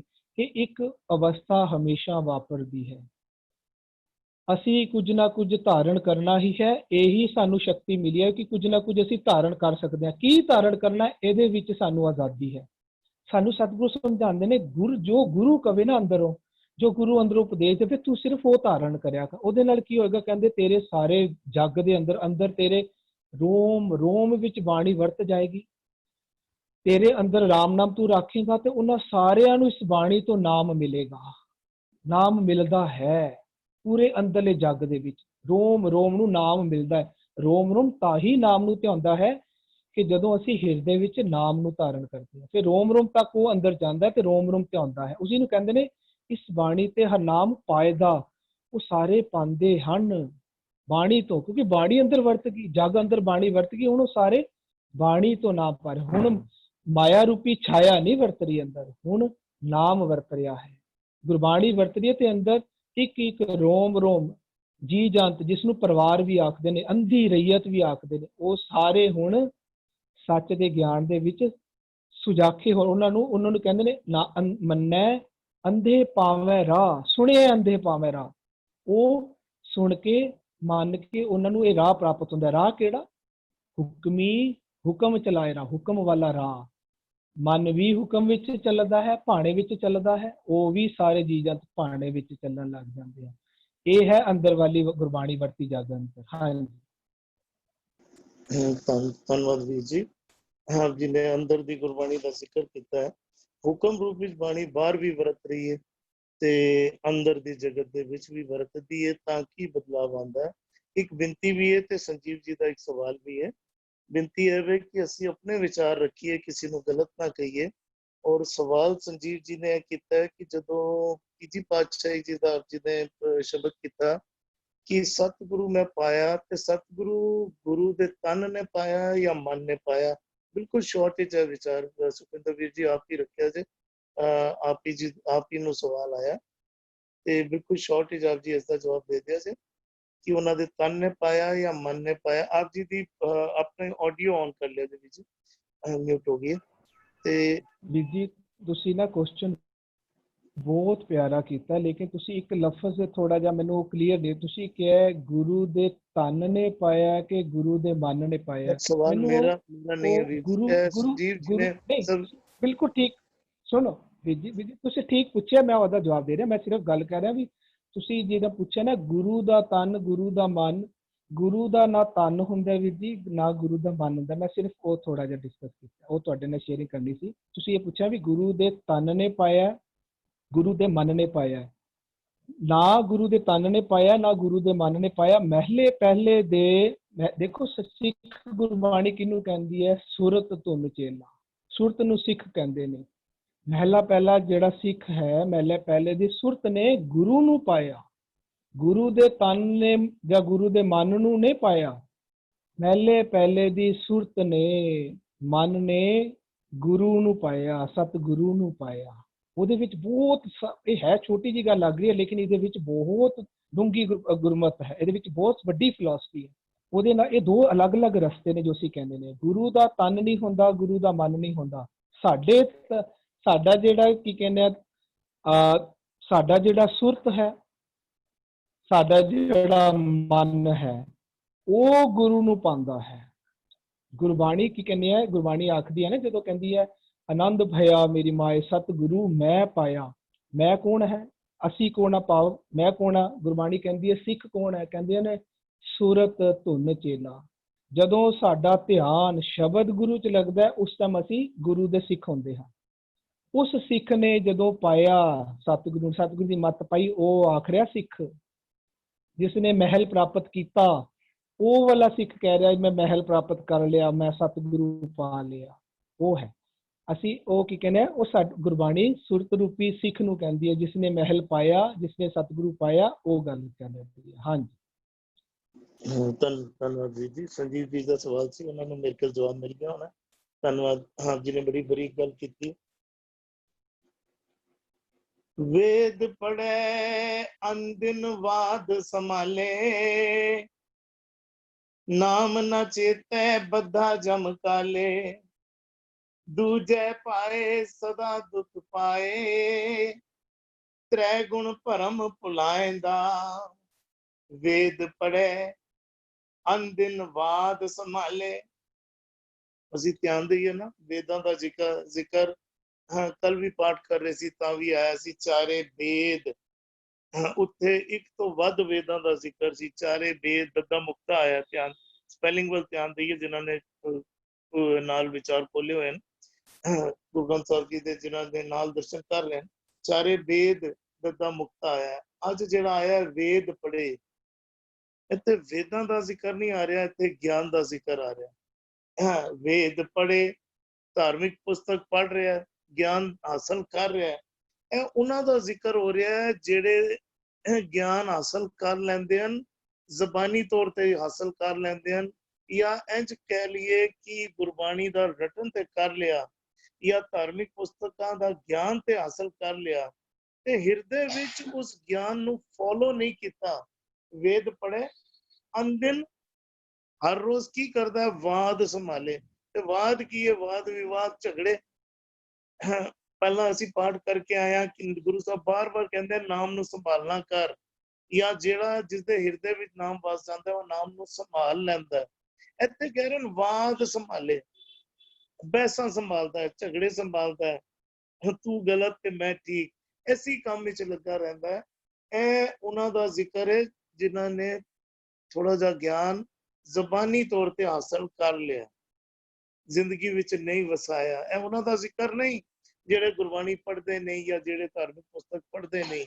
ਜਿਹੜੇ ਪੜ੍ਹਦੇ ਹਨ ਉਹਨਾਂ ਦਾ ਜ਼ਿਕਰ ਕਰ ਰਹੇ ਗੁਰੂ ਸਾਹਿਬ। ਵੇਦ ਪੜ੍ਹੇ ਅਨਦਿਨ ਵਾਦ ਸੰਭਾਲੇ, ਨਾਮ ਨਾ ਚੇਤੇ ਬੱਧਾ ਜਮ ਕਾਲੇ। ਕਹਿੰਦੇ ਚਿੱਤ ਵਿੱਚ ਨਾਮ ਨਹੀਂ, ਚੇਤਦਾ ਹੀ ਨਹੀਂ ਨਾਮ ਨੂੰ। ਗਿਆਨ ਤੇ ਹਾਸਲ ਕਰ ਰਿਹਾ ਹੈ ਲੇਕਿਨ ਚੇਤ ਨਹੀਂ ਰਿਹਾ, ਜ਼ਿੰਦਗੀ ਵਿੱਚ ਵਸਾ ਨਹੀਂ ਰਿਹਾ। ਸੁਰਤ ਜਿਹੜੀ ਹੈ ਕਿੱਥੇ ਟਿੱਕੀ ਹੈ? ਸੁਰਤ ਟਿੱਕੀ ਹੈ ਕਿ ਮੈਨੂੰ ਉਹਨੇ ਗਲਤ ਕਹਿਤਾ, ਕੱਲ ਮੈਂ ਉਹਨੂੰ ਗਲਤ ਸਾਬਿਤ ਕਰਨਾ। ਸੁਰਤ ਧਿਆਨ ਉੱਤੇ ਟਿਕਿਆ ਹੋਇਆ ਹੈ ਕਿ ਮੈਂ ਕਿਸੇ ਨਾ ਕਿਸੇ ਤਰੀਕੇ ਦੇ ਨਾਲ ਕਿਧਰੇ ਨਾ ਕਿਧਰੇ ਅਹੰਕਾਰ ਅੰਦਰੋਂ ਜਾਗਰਿਤ ਹੋ ਰਿਹਾ ਕਿ ਮੈਨੂੰ ਕਿਸ ਤਰ੍ਹਾਂ ਕਹਿ ਦਿੱਤਾ, ਮੈਂ ਵੱਡਾ ਹੋ ਗਿਆ। ਜਬ ਹਮ ਹੋਤੇ ਤਬ ਤੂੰ ਨਹੀਂ, ਅਬ ਤੂੰ ਹੀ ਮੈਂ ਨਹੀਂ। ਤੇ ਗੁਰੂ ਸਾਹਿਬ ਬਿਲਕੁਲ ਉਸੇ ਜ਼ਿਕਰ ਦਾ ਜ਼ਿਕਰ ਕਰ ਰਹੇ ਨੇ, ਉਸੇ ਮਨ ਦੀ ਅਵਸਥਾ ਦਾ। ਨਾਮ ਨਾ ਚੇਤੇ ਬੱਧਾ ਜਮ ਕਾਲੇ, ਕਹਿੰਦੇ ਜਮਕਾਲ ਜਮਦੂਤਾਂ ਦੇ ਹੱਥ ਵਿੱਚ ਬੰਨਿਆ ਹੋਇਆ, ਵਿਕਾਰਾਂ ਦੇ ਸ਼ਿਕੰਜੇ ਵਿੱਚ ਫਸਿਆ ਹੋਇਆ, ਅਹੰਕਾਰ ਵਿੱਚ, ਕਾਮ ਵਿੱਚ, ਕ੍ਰੋਧ ਵਿੱਚ, ਲੋਭ ਵਿੱਚ, ਮੋਹ ਵਿੱਚ ਫਸਿਆ ਹੋਇਆ। ਦੂਜੇ ਪਾਏ ਸਦਾ ਦੁੱਖ ਪਾਏ, ਕਹਿੰਦੇ ਦੂਜੇ ਪਾਏ। ਦੇਖੋ ਦੂਜੇ ਪਾਏ, ਹੁਣ ਧਿਆਨ ਦੇਣ ਦੀ ਬਹੁਤ ਹੀ ਬਿਲਕੁਲ ਅਸੀਂ ਧਿਆਨ ਦੇਣ ਦੀ ਲੋੜ ਹੈ ਇਹ ਕਿ ਦੂਜੇ ਭਾਏ ਕੀ ਹੈ। ਦੂਜੇ ਭਾਏ ਤੋਂ ਪਾਵੇ ਜੋ ਪਰਮਾਤਮਾ ਤੋਂ ਦੂਰ ਹਨ। ਪਰ ਆਰੰਭ ਕਿੱਥੋਂ ਕੀਤਾ ਹੈ? ਵੇਦ ਪੜ੍ਹੇ ਤੋਂ ਕੀਤਾ ਹੈ। ਇਹ ਉਹਨਾਂ ਦਾ ਜ਼ਿਕਰ ਆ ਗਿਆ ਜਿਹੜੇ ਬਿਲਕੁਲ ਨਿਕਟ ਹੁੰਦੇ ਹੋਏ ਵੀ ਦੂਰ ਹਨ। ਜਿਸ ਤਰ੍ਹਾਂ ਅਸੀਂ ਅਕਸਰ ਦੁਨਿਆਵੀ ਤੌਰ ਤੇ ਉਦਾਹਰਨ ਲੈਂਦੇ ਹਾਂ ਨਾ, ਦੀਏ ਤਲੇ ਅੰਧੇਰਾ, ਦੀਏ ਦੇ ਤਲੇ ਤੇ ਰੋਸ਼ਨੀ, ਦੀਆ ਤੇ ਰੋਸ਼ਨੀ ਦਾ ਪ੍ਰਤੀਕ ਹੈ, ਤੇ ਥੱਲੇ ਤੇ ਹਰ ਪਾਸੇ ਚਾਨਣ ਹੀ ਚਾਨਣ ਹੋਣਾ ਚਾਹੀਦਾ ਸੀ। ਤੇ ਬਿਲਕੁਲ ਨਿਕਟ ਹੁੰਦੇ ਹੋਏ ਵੀ ਕਿਧਰੇ ਨਾ ਕਿਧਰੇ ਦੂਰ ਹੋ ਗਏ। ਦੂਜੇ ਪਾਏ ਸਦਾ ਦੁੱਖ ਪਾਏ, ਕਹਿੰਦੇ ਦੂਜੇ ਪਾਏ ਨਿਕਟ ਹੁੰਦੇ ਹੋਏ ਵੀ ਇਹ ਸਮਝ ਲਈਏ ਕਿ ਗੁਰਬਾਣੀ ਦੀ ਤੁਕਾਂ ਵਿੱਚੋਂ ਵੀ ਅਸੀਂ ਕਿੰਤੂ ਪਰੰਤੂ ਲੱਭ ਲਿਆ। ਗੁਰਬਾਣੀ ਦੀ ਤੁਕਾਂ ਵਿੱਚੋਂ ਤੇ ਅਸੀਂ ਆਨੰਦ ਲੱਭਣਾ ਸੀ, ਗੁਰਬਾਣੀ ਦੀ ਤੁਕਾਂ ਵਿੱਚ ਤੇ ਖੇੜਾ ਲੱਭਣਾ ਸੀ, ਗੁਰਬਾਣੀ ਦੀ ਤੁਕਾਂ ਵਿੱਚ ਤੇ ਉਹ ਅਵਸਥਾ ਲੱਭਣੀ ਸੀ ਜਿਹਨੂੰ ਸਹਿਜ ਅਵਸਥਾ ਕਹਿੰਦੇ ਹਨ, ਜਿਹਨੂੰ ਸੁਨ ਅਵਸਥਾ ਕਹਿੰਦੇ ਹਨ, ਜਿਸ ਅਵਸਥਾ ਵਿੱਚ ਵਿਕਾਰ ਰਤਾ ਮਾਤਰ ਵੀ ਰੋਲਾ ਨਾ ਪਾਵਨ। ਪਰ ਅਸੀਂ ਗੁਰਬਾਣੀ ਦੀ ਤੁਕਾਂ ਵਿੱਚ ਵੀ ਵਾਦ ਵਿਵਾਦ ਲੱਭ ਲਿਆ। ਦੂਜੇ ਪਾਏ ਸਦਾ ਦੁੱਖ ਪਾਏ। ਨਤੀਜਾ ਕੀ ਨਿਕਲਿਆ? ਨਤੀਜਾ ਸਾਰਾ ਦਿਨ ਟੈਨਸ਼ਨ ਵਿੱਚ, ਸਾਰਾ ਦਿਨ ਹਰ ਵਕਤ, ਹਰ ਸੈਕਿੰਡ, ਹਰ ਪਲ ਜਿਹੜਾ ਇਹੋ ਸੋਚਦਾ ਰਹਿੰਦਾ ਕਿ ਮੈਂ ਕਿਸ ਤਰੀਕੇ ਦੇ ਨਾਲ ਹੋਰ ਤੁਕਾਂ ਲੱਭਾਂ ਤੇ ਦੂਜੇ ਨੂੰ ਨੀਵਾਂ ਤਕਾਵਾਂ। ਦੂਜੇ ਪਾਏ ਸਦਾ ਦੁੱਖ ਪਾਏ, ਤ੍ਰੈ ਗੁਣ ਭਰਮ ਭੁਲਾਇਦਾ। ਦੇਖੋ ਤਿੰਨ ਗੁਣਾਂ ਦਾ ਜ਼ਿਕਰ ਗੁਰਬਾਣੀ ਵਿੱਚ ਬਾਰ-ਬਾਰ ਆਉਂਦਾ ਹੈ। ਮਾਇਆ, ਜੇ ਪਹਿਲਾਂ ਵੀ ਅੱਜ ਪਾਠ ਕਰਕੇ ਆਏ ਸੀ, ਕੱਲ ਅਸੀਂ ਪਾਠ ਕੀਤਾ, ਮਾਇਆ ਮਾਈ ਤ੍ਰੈ ਗੁਣ ਪ੍ਰਸੂਤ ਜਮਾਇਆ, ਰਜੋ ਗੁਣ, ਤਮੋ ਗੁਣ, ਸਤੋ ਗੁਣ। ਹਾਲਾਂਕਿ ਸਤੋ ਗੁਣ ਨੂੰ ਬਾਕੀ ਦੋ ਗੁਣਾਂ ਤੋਂ ਉੱਤੇ ਵਾਲਾ ਗੁਣ ਕਿਹਾ ਜਾਂਦਾ ਹੈ, ਲੇਕਿਨ ਉਹ ਵੀ ਮਾਇਆ ਦੇ ਪ੍ਰਭਾਵ ਦਾ ਹੀ ਗੁਣ ਹੈ।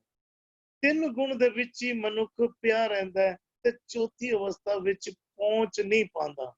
ਮਨ ਦੀ ਉਹ ਅਵਸਥਾ ਨਹੀਂ ਬਣ ਪਾਉਂਦੀ ਜਿੱਥੇ ਆਨੰਦ ਦੇ ਤ੍ਰੈ ਗੁਣ ਭਰਮ ਭੁਲਾਇੰਦਾ, ਭਰਮ ਵਿੱਚ ਭੁਲਾਇੰਦਾ, ਭੁੱਲਿਆ ਰਹਿੰਦਾ ਹੈ, ਆਪ ਵੀ ਭੁੱਲਿਆ ਰਹਿੰਦਾ ਹੈ, ਹੋਰਾਂ ਨੂੰ ਵੀ ਭੁਲੇਖਿਆਂ ਵਿੱਚ ਪਾਉਂਦਾ ਰਹਿੰਦਾ ਹੈ। ਬਾਰ-ਬਾਰ ਗੁਰੂ ਸਾਹਿਬ ਸਾਨੂੰ ਸਮਝਾਉਣਾ ਕਰ ਰਹੇ ਹਨ, ਜ਼ਰੂਰਤ ਹੈ ਸਮਝਣ ਦੀ ਤੇ ਸਮਝ ਕੇ ਅੱਗੇ ਤੁਰਨ ਦੀ। ਵੇਦ ਪੜੇ ਅੰਦਿਨ ਵਾਦ ਸੰਭਾਲੇ, ਨਾਮ ਨ ਚੇਤੈ ਬਧਾ ਜਮ ਕਾਲੇ, ਦੂਜੇ ਪਾਏ ਸਦਾ ਦੁਖ ਪਾਏ, ਤ੍ਰੈ ਗੁਣ ਭਰਮ ਭੁਲਾਇੰਦਾ, ਤ੍ਰੈ ਗੁਣ ਭਰਮ ਭੁਲਾਇੰਦਾ। ਜੀ ਅਰਵਿੰਦ ਜੀ।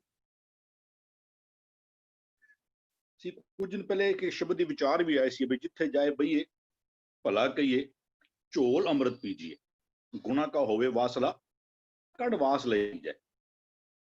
ਇੱਕ ਉਹ ਇੱਥੇ ਕਹਿੰਦੇ ਵੇਦ ਪੜ੍ਹੈ, ਵੇਦ ਦਾ ਗਿਆਤਾ ਤੇ ਹੈ, ਗਿਆਨ ਤੇ ਲੈਂਦਾ ਪਿਆ, ਲੇਕਿਨ ਲੈਂਦਾ ਕਿਉਂ ਪਿਆ? ਕਹਿੰਦੇ ਵੀ ਜੋ ਦੇਖਿਆ ਛਿਦਰ ਤੋਂ ਨਿੰਦਕ ਉਮਾਹਾ, ਉਹ ਅਗਲੇ ਬੰਦੇ ਦੀ ਗਲਤੀ ਢੂੰਡਣ ਵਾਸਤੇ ਸਾਡਾ ਜਿਹੜਾ ਕੰਮ ਹੈ ਵੀ ਮੈਂ ਕਿਵੇਂ ਆਪਣੇ ਆਪ ਨੂੰ ਪ੍ਰਗਟ ਕਰ ਸਕਾਂ। ਜਾਂ ਕਹਿ ਲਓ ਵੇਦ ਪੜ੍ਹੀ ਜਾਂਦੇ ਪਿਆ, ਵੇਦਾਂ ਇੱਕ ਉਹ ਕਹਿੰਦੇ ਵੇਦਾਂ ਮੇਂ ਨਾਮ ਉੱਤਮ ਸੋ ਸੁਨੇ ਨਹੀਂ। ਗਿਆਨ ਜਿਹੜਾ ਨਾ, ਇਸ ਗਿਆਨ ਨੇ ਉਹ ਕਹਿੰਦੇ ਵੀ ਕਹਿੰਦੇ ਨਾਉ ਵਿਸਾਰੈ ਵੇਦ ਸੰਭਾਲੈ ਬਿਖ ਭੂਲੇ ਲੇਖਾ। ਕਿਤੇ ਸਾਡੀ ਵੀ ਹਾਲਤ ਐਸੀ ਹੈ, ਅਸੀਂ ਕਹਿੰਦੇ ਨਾ ਵੀ ਜਿਹੜਾ ਉਹ ਸੰਭਾਲ ਦੇ ਨਾਮ ਦੇ ਉੱਤੇ ਨਾ ਰੁਮਾਲੇ ਤੇ ਰੁਮਾਲੇ, ਰੁਮਾਲੇ ਤੇ ਰੁਮਾਲੇ, ਲੇਕਿਨ ਉਹਦੇ ਅੰਦਰ ਜੋ ਨਾਮ ਹੈ ਉਹਨੂੰ ਕੌਣ ਲਏਗਾ? ਨਾਮ ਦੀ ਸਤਕਾਰ ਦੇ ਵਜੋਂ ਜਿਹੜਾ ਸਰੂਪ ਉਹਦੀ ਸੰਭਾਲ ਹੁੰਦੀ ਪਈ ਹੈ, ਲੇਕਿਨ ਕਹਿੰਦੇ ਨਾਉ ਵਿਸਾਰੇ ਵੇਦ ਸੰਭਾਲੈ। ਉਹ ਕਹਿੰਦੇ ਸਿਮਰਤ ਸ਼ਾਸਤਰ ਨਾਮ ਦ੍ਰਿੜਾਮਨ। ਸਿਮਰਤੀਆਂ ਤੇ ਸ਼ਾਸਤਰਾਂ ਦਾ ਕੰਮ ਕੀ ਸੀ? ਸਾਨੂੰ ਉਹ ਨਾਮ ਲੜਾ ਦਿੰਦੇ।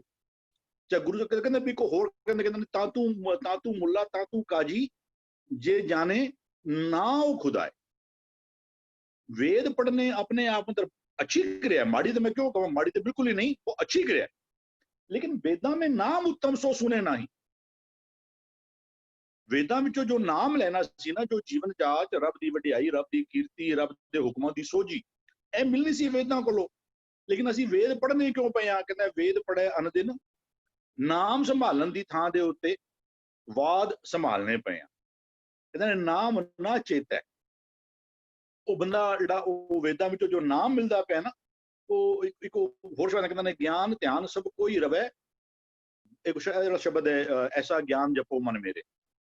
ਅੰਦਰ ਕਹਿੰਦੇ ਵੀ ਉਹ ਕਹਿੰਦੇ ਨੇ ਗਿਆਨ ਧਿਆਨ ਸਭ ਕੋਈ ਰਵੇ। ਕਹਿੰਦੇ ਬਾਂਧਨ ਬਾਂਧਿਆ ਸਭ ਜਗ ਪਵੇ। ਸਾਰੀ ਦੁਨੀਆ ਜਿਹੜੀ ਇਹਨੂੰ ਕੋਈ ਦੂਜਾ ਸ਼ਬਦ ਨੇ, ਕੋਈ ਕਹੇ ਰਾਮ ਰਾਮ ਕੋਈ ਖੁਦਾਏ। ਉਧਰ ਸੰਡੇ ਦੇ ਸੈਸ਼ਨ ਵਿੱਚ ਭੈਣ ਜੀ ਨੇ ਵੀ ਨਾਲ ਉਹ ਸ਼ਬਦ ਕੋਟ ਕੀਤਾ ਸੀ, ਕਹਿੰਦੇ ਕਹੋ ਨਾਨਕ ਜਿਹਨੂੰ ਹੁਕਮ ਪਛਾਤਾ,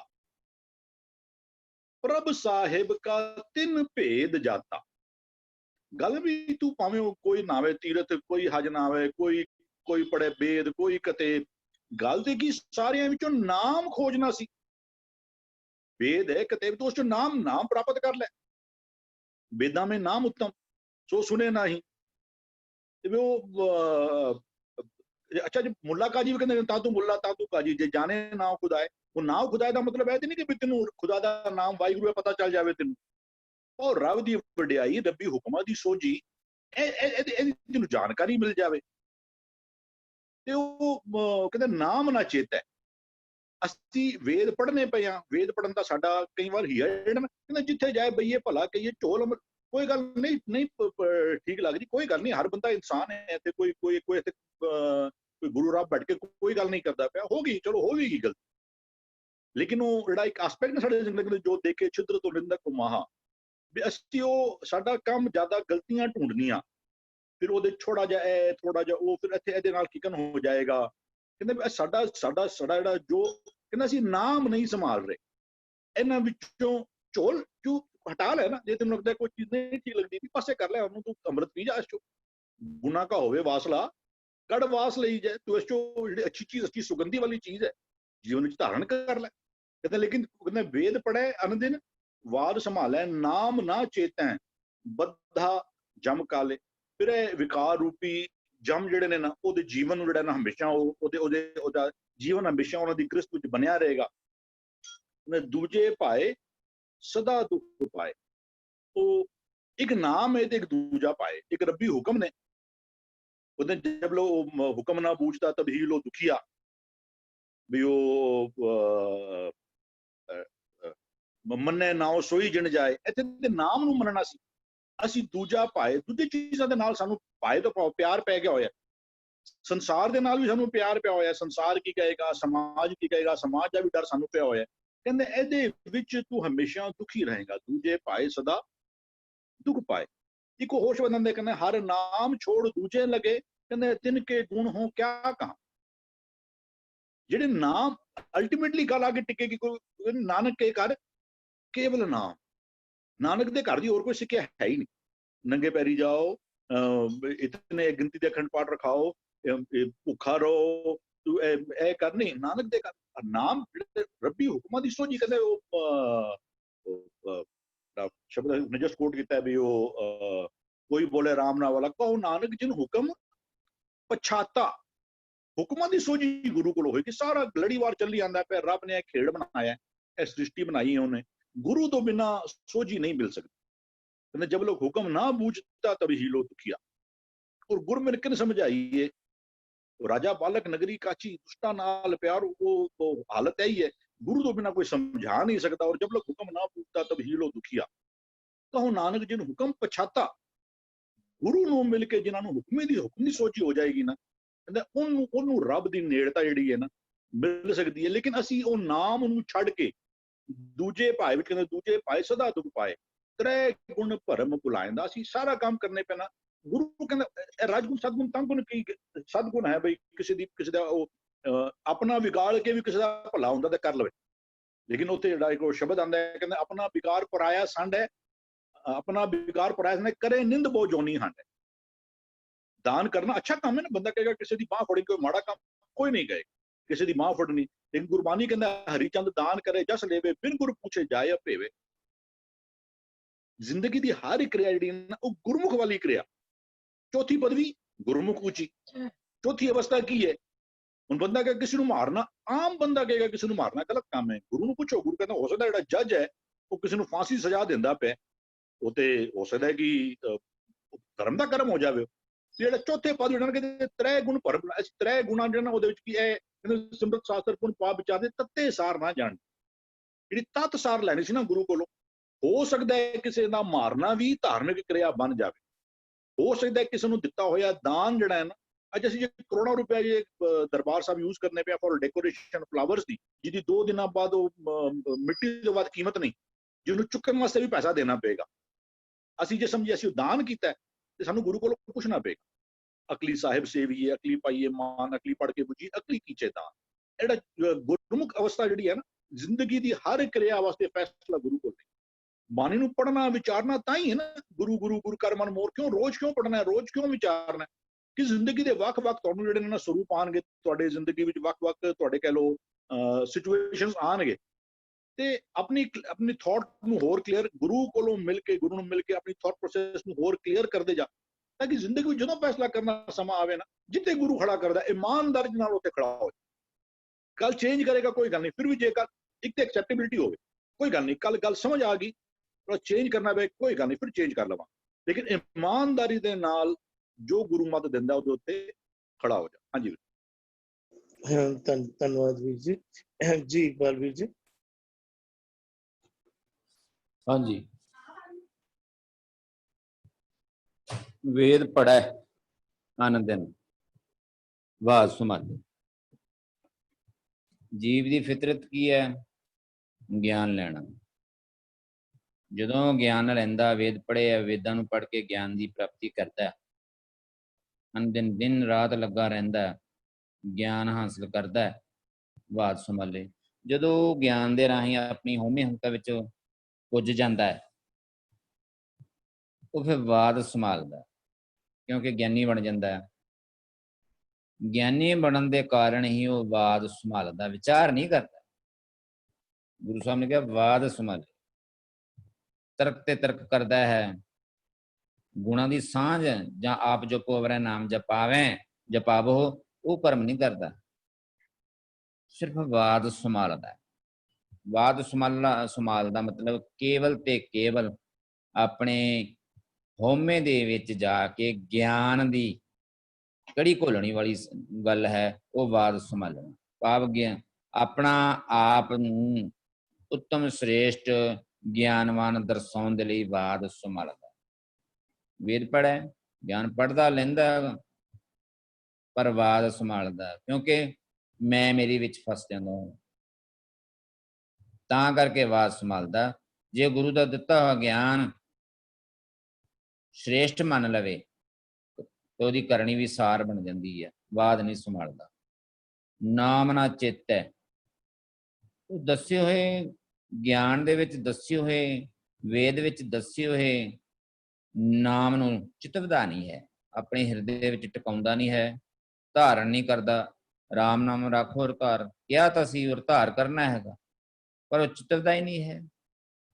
ਉਹ ਸਿਰਫ ਮੂੰਹੋਂ ਹੀ ਗਿਆਨ ਲੈ ਕੇ ਮੂੰਹ ਹੀ ਵਾਦ ਵਿਵਾਦ ਕਰਦਾ ਹੈ, ਹਿਰਦੇ ਵਿੱਚ ਵਸਾਉਂਦਾ ਨਹੀਂ। ਬੱਧਾ ਜਮਕਾਲੇ ਵਿਵਕਾਰਾਂ ਵਿੱਚ ਗਰਸਿਆ ਰਹਿੰਦਾ ਹੈ, ਕਿਉਂਕਿ ਮੈਂ ਹਉਮੈ ਆ ਜਾਂਦੀ ਹੈ। ਹਉਮੈ ਦੇ ਕਾਰਨ ਹੀ ਵਿਕਾਰਾਂ ਵਿੱਚ ਹਮੇਸ਼ਾ ਗਰਸਿਆ ਰਹਿੰਦਾ ਹੈ, ਕਾਮ ਕ੍ਰੋਧ ਲੋਭ ਅਹੰਕਾਰ ਚ ਟਿਕਿਆ ਰਹਿੰਦਾ ਹੈ। ਦੂਜੇ ਭਾਏ ਸਦਾ ਦੁੱਖ ਪਾਏ, ਤੇ ਵਿਕਾਰਾਂ ਵਿੱਚ ਗਰਸਿਆ ਹੋਇਆ ਜੀਵ ਜਿਹੜਾ ਦੂਜੇ ਭਾਏ ਪ੍ਰੇਮ ਕਰਦਾ ਹੈ। ਦੂਜਾ ਭਾਵ ਕੀ ਹੈ? ਵਿਕਾਰਾਂ ਦੇ ਵਿੱਚ ਗਰਸਿਆ ਰਹਿਣਾ, ਮੈਂ ਮੇਰੀ ਵਿੱਚ ਗਰਸਿਆ ਰਹਿਣਾ, ਰੱਬ ਤੋਂ ਦੂਰ ਜਾਣ ਦੇ ਸਾਰੇ ਕਰਮ ਕਰਨੇ, ਮਾੜੀ ਕਰਨੀ ਉਹਦੀ ਸਾਰ ਨਹੀਂ ਕਰਨੀ, ਉਹਦੀ ਮਾੜੀ ਹੋ ਜਾਂਦੀ ਹੈ। ਦੂਜੇ ਭਾਏ ਪਰਮਾਤਮਾ ਦੇ ਨਾਮ ਨੂੰ ਛੱਡ ਕੇ ਮੈਂ ਮੇਰੀ ਹੋ ਹੰਗਤਾਂ ਵਿੱਚ ਹੀ ਜਿਹੜਾ ਜੀਵਨ ਉਹ ਬਤੀਤ ਕਰਦਾ, ਦੁੱਖ ਪਾਏ। ਫਿਰ ਕੀ ਹੁੰਦਾ? ਜਦੋਂ ਵਿਕਾਰ ਆ ਚੁੰਬੜਦੇ ਹਨ, ਤੇ ਜਿਹੜਾ ਉਹ ਜੀਵ ਹੈ ਉਹਦਾ ਮਨ ਤਨ ਦੁਖੀ ਰਹਿੰਦਾ ਹੈ, ਦੁੱਖ ਪ੍ਰਾਪਤ ਕਰਦਾ। ਇਹਦੇ ਵਿੱਚ ਤ੍ਰੈ ਗੁਣ, ਤਿੰਨਾਂ ਗੁਣਾਂ ਵਿੱਚ ਰਜੋ ਤਮੋ ਸਤੋ। ਜੇ ਉਹ ਕਈ ਪਰਉਪਕਾਰੀ ਕੰਮ ਵੀ ਕਰਦਾ ਤਾਂ ਵੀ ਮੈਂ ਮੇਰੀ ਹਉਮੈ ਲੈ ਕੇ ਕਰਦਾ, ਵੀ ਮੈਂ ਕੀਤਾ ਹੈ, ਮੈਂ ਦਾਨ ਕੀਤਾ ਹੈ, ਮੈਂ ਗਿਆਨ ਵੰਡਿਆ ਹੈ, ਮੈਂ ਲੋਕਾਂ ਨੂੰ ਸਮਝਾਉਂਦਾ ਹਾਂ, ਮੈਂ ਕਰਦਾ ਹੀ। ਤ੍ਰੈ ਗੁਣ ਦੇ ਵਿੱਚ ਭਰਮ ਭੁਲਾਏ ਦਾ ਆਪਣਾ ਜਿਹੜਾ ਆ ਭਟਕਣਾ ਵਿੱਚ ਪਿਆ ਰਹਿੰਦਾ ਹੈ, ਤੇ ਆਪਣਾ ਜੀਵਨ ਜਿਹੜਾ ਉਹ ਬਰਬਾਦ ਕਰ ਲੈਂਦਾ, ਤੇ ਪਰਮਾਤਮਾ ਦੇ ਦਰ ਤੋਂ ਦੂਰ ਹੋ ਜਾਂਦਾ ਜੀ। ਧੰਨਵਾਦ ਵੀਰ ਜੀ। ਮਨ ਸਮਝਾਵਨ ਕਾਰਣੇ ਕਛੁਅਕ ਪੜੀਏ ਗਿਆਨ। ਗਿਆਨ ਹਾਸਲ ਕਰਨਾ ਸੀ ਮਨ ਨੂੰ ਸਮਝਾਉਣ ਲਈ, ਤੇ ਅਸੀਂ ਕਿਧਰੇ ਨਾ ਕਿਧਰੇ ਭੁਲੇਖਾ ਖਾ ਕੇ ਆਮ ਮਨੁੱਖ ਇੰਝ ਕਹਿ ਲਈਏ, ਉਹ ਵਾਦ ਵਿਵਾਦ ਵਿੱਚ ਪਿਆ ਰਹਿੰਦਾ। ਧੰਨਵਾਦ ਆਪ ਜੀ ਦਾ। ਜੀ ਭੂਆ ਜੀ। ਹਾਂਜੀ, ਵੇਦ ਪੜ੍ਹੈ ਅੰਦਿਨ ਵਾਦ ਸੰਭਾਲੇ।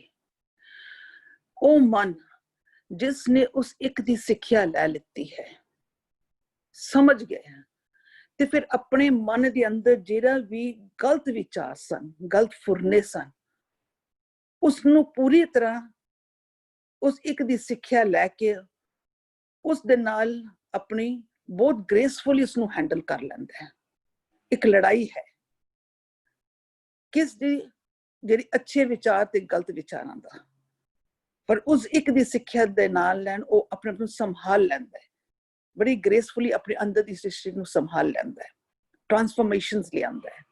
ਪਰ ਅਗਰ ਉਹ ਮਨ ਸਾਡਾ ਨਾਮ ਨੂੰ ਨਹੀਂ ਚੇਤਦਾ, ਉਸਦੀ ਇੱਕ ਦੀ ਸਿੱਖਿਆ ਲੈ ਕੇ ਉਸਦੇ ਕਨਸੈਪਟਸ, ਉਸਦੇ ਗੁਣਾਂ ਨੂੰ ਨਹੀਂ ਲੈਂਦਾ, ਤੇ ਫਿਰ ਸੋਚ ਲਓ ਕਿ ਉਹ ਮਨ ਜਿਹੜਾ ਹੈ, ਕਹਿੰਦੇ ਜਿੰਦਿਆਂ ਜੀ ਮਰ ਜਾਂਦਾ ਹੈ।